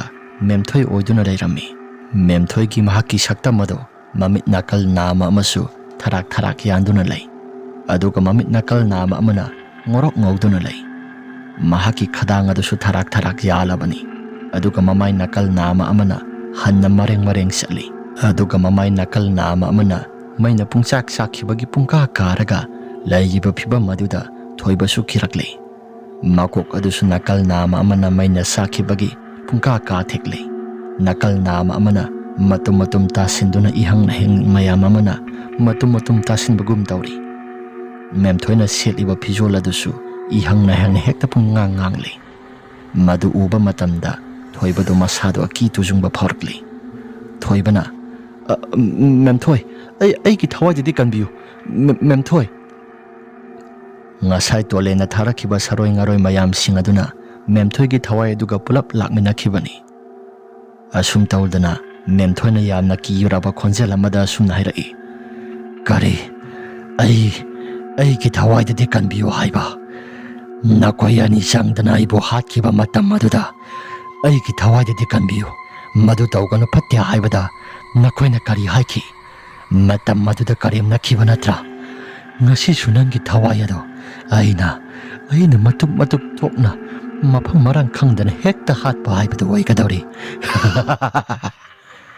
asumna noklaba matam maduda thoiba suma haki masado laita pham khangdana pangki da kiba horakle thoiba masado tawpham amata khangdri ngasigi numisimade gi thawai asimangla ni haidana mamitagi mapi taraga kappa horakle thoibana kapu uba matamda Mem Thoi gi thawai duna kapu matam maduda ina yamna wana khangkiba sina khola singado nangsu yamna wana khangduna siba haibado oiro asi hairaga Mem Thoi ado khakna noktuna mafam marang khangdana mangkhirami mahaka lakminaba mitam ani dusu phatlauna hekta mangkhri thoiba sodumna phare khanduna wakhal dusu khara laitarakle mahaki thawai da hingaure haidana wakhal dusu khara phana khandolakle aduga mafam marang khangdana senthokke haidana thong adu hangdorakle aduga mafam marang khangdana senthorakle asuna senthoraklaba kana duda sumang matol yauramdai ki tanjani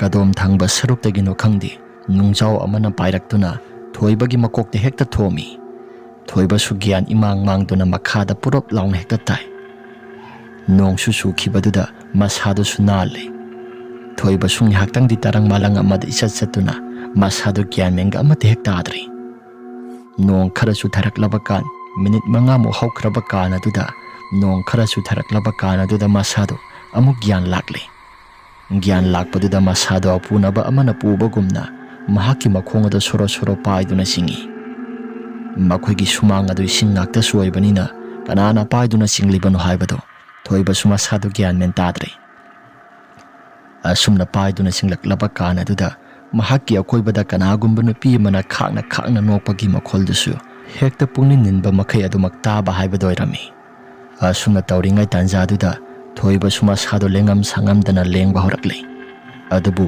maning thangba pukri mapal tamna lakle soro paiduna singduna kanagumba amana thoibagi haksang adu puri pukri thangba maike somda paiduna puraklaba kana duda thoibagi masado ukhong amada phamalli aduga thoibagi masa manungda saroi ngaroi phatraba ama sangkhare mahaki manungda sangkhraba matam maduda thoibagi masado yamna otpa naiba horakle thoibagi masado khanglakpa ngamdaba maramna laibak aduda phara laung hekta oli asumna ona leiringai matam aduda thoibagi mabuk aduda kanagumba amagi khut ama sat launa hekta phawdorakle thoiba suma pham jaga aduda adumak siba haibadoire mahaki thibong thirinado laibak thangba saruk adomda laibak makhaduda prop launa hekta tarai matat tattuna aduga thoibagi mahaki mamitu sungang sangangba makai I mayam ama thoraktuna mamit ani tu sukaiba haibadoire thoibagi masa manungda leijiba mitamado mahaki makhanaududa sekaiba makhali thorakle thoibagi makhanaudu sekairakpada mathabak phawba yauri mahaki khadangado asumna yamna tamthina mitam singadun hatlaba matam maduda thoibagi asiba haksangado pukri mapal thangba saruk adomta matat taba makai thibong thirin singadusu maphamarang amata khangdana adum taaduna lehori asomdana tolen thoibasi sire haiba khangle thoibasi sire haiba khanglaba maktada tolen yamna haraure khangbrado nakhoina ngambana ama aina ngambana ama aina hojik kaidorake haibado nakhoina mit thitna yengo asi hairaga numittumadi tolen laitana dumak tumkhre nongalak laba kanda thoibagi misido mayamna sungakpa haibado irami kanana mihathina hatlibano haidana mayamado hekta khoirang khoisaunaba langtaknaba kiba hangoiba thuk lauba kaya maroma masu phawba haibado irami thoiba khusi asida nauba sumasadu yamna hangoiba haibado irami phana luna tinaba mamana boirabasu Hangoibadi masada adumak phawba haibado oirami. Mamadusu angao phaigi matawgumna hekta masaduna siramliba mawngsing ado yengdana kapi. Numidang wairamgi matam aduda thoibagi mahaki asiba haksang ado seba taunaba laikagi mangtamna purakli. Potloinabani haidana tawrakpaduda mahaki marup oiriba naubasu masado yahiningba phawraktri. Phana luna tinaba marup oirabasu siriba mawng matawsing asida masado inung nungaitri. Thuk lauba phawraktuna mahaktusu numidang wairamgi matam aduda mahaktusu akitujungba khara phawraktuna mayumda halage haidana yumda halakle. Yumda halakpagi lambini numit adusu ikhang khangawdan hekta tasinba haibado oirakle. Naubana asuk tamthiba mihat kanamakna laklaga hatlibano. Khulaikai sida tolen somata laktre. Aduga mahaki nupidu madi sikhrabani. Kanana hatlibano haibado mahaki nupada adumak tainakhrabani. Aikhoina hatli haiba semata khangkidrabani. Asumna khanduna laklingai matam maduda nong asisu hekta phudit phuba makhaisu tharakle. Nauba suma sadu soli haibaga amata khangkidre. Mahaktusu manglaga lakpa maramna. Yum yauramdaigi tanjaduda mahaktusu mahakna satlibu lambi asi kadom thangba saruptanu haibado masadusu kauksilakle. Ngasai makhaidagi mayum mapani haidana satlibasi lamhang ama oiduna lairami. Mahaki mamita seran turan uraktuna lambi ase kangawnaba haibado oirami.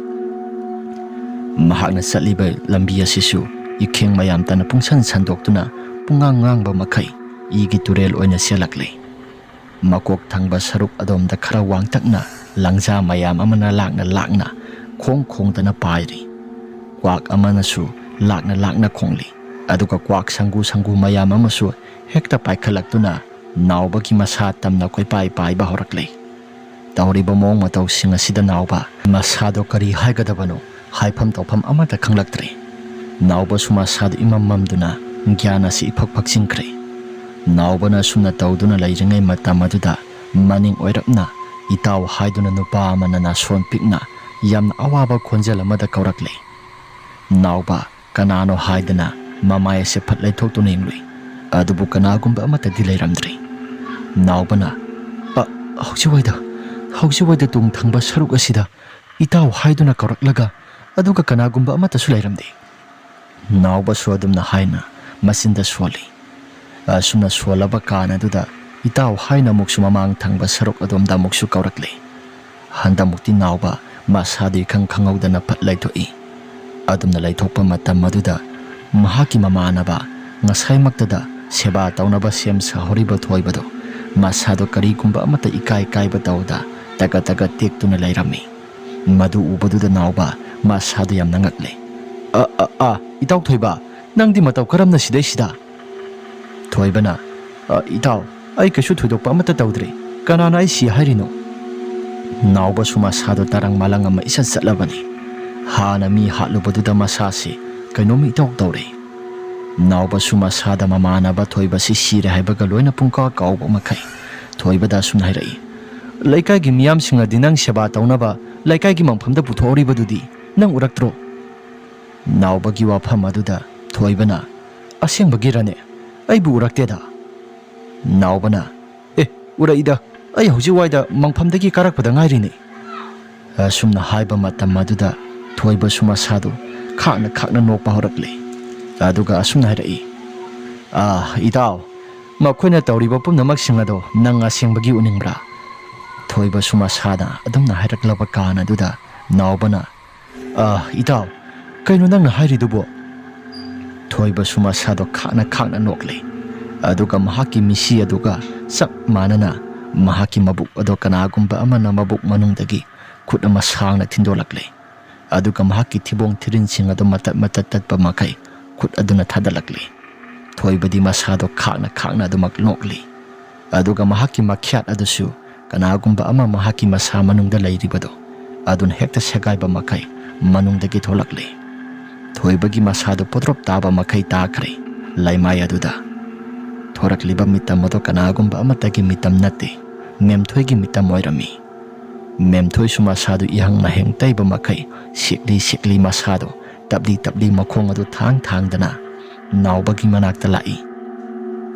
Memthoigi phibam ikai kairaba mataw aduda nauba sumasado iki kirakli.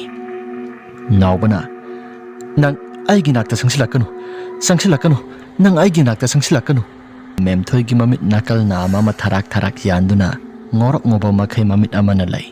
Aduga mahaki masado su ihang nehang na pungtay tayduna makadang adusu masado tharak yanba makai khadang ado tharak yanduna naubagi manakta sangsilakpaduda nauba masado aki tujungba phaurakli.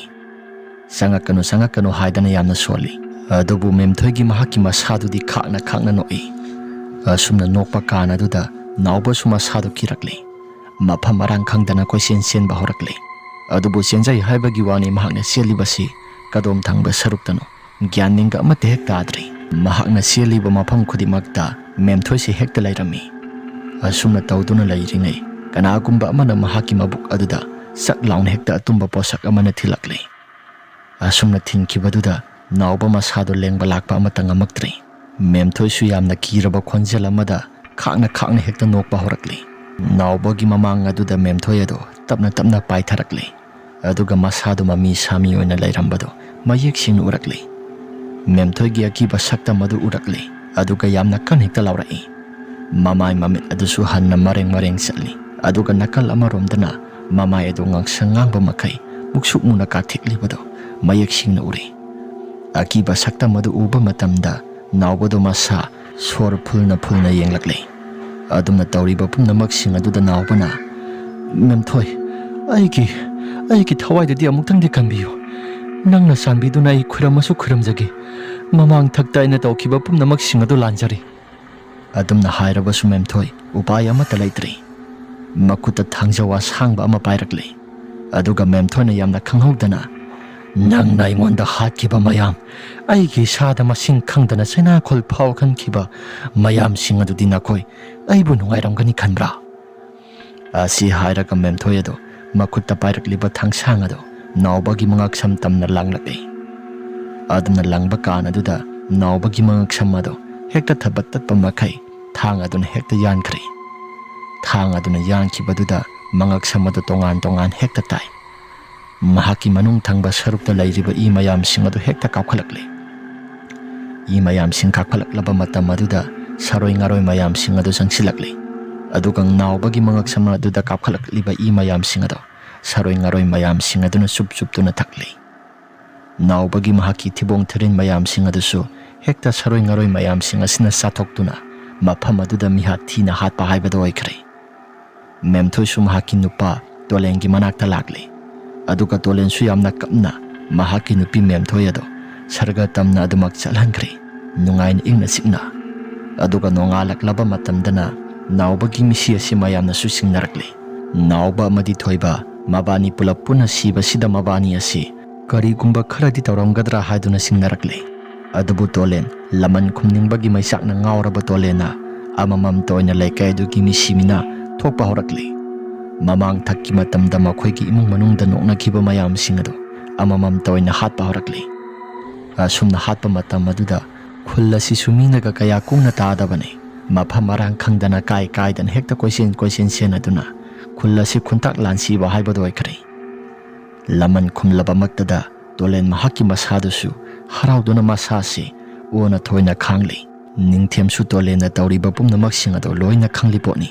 Adubu mahaksu laman khumlibani haidana karigumba amata thingdre. Asumna mapung phana laman khumlaba maktada tolen mahakna sanariba lai mayam sing ado amuk loisilli. Asum tawdana tolen matam kuina sangna ningthem hoida dum lairi.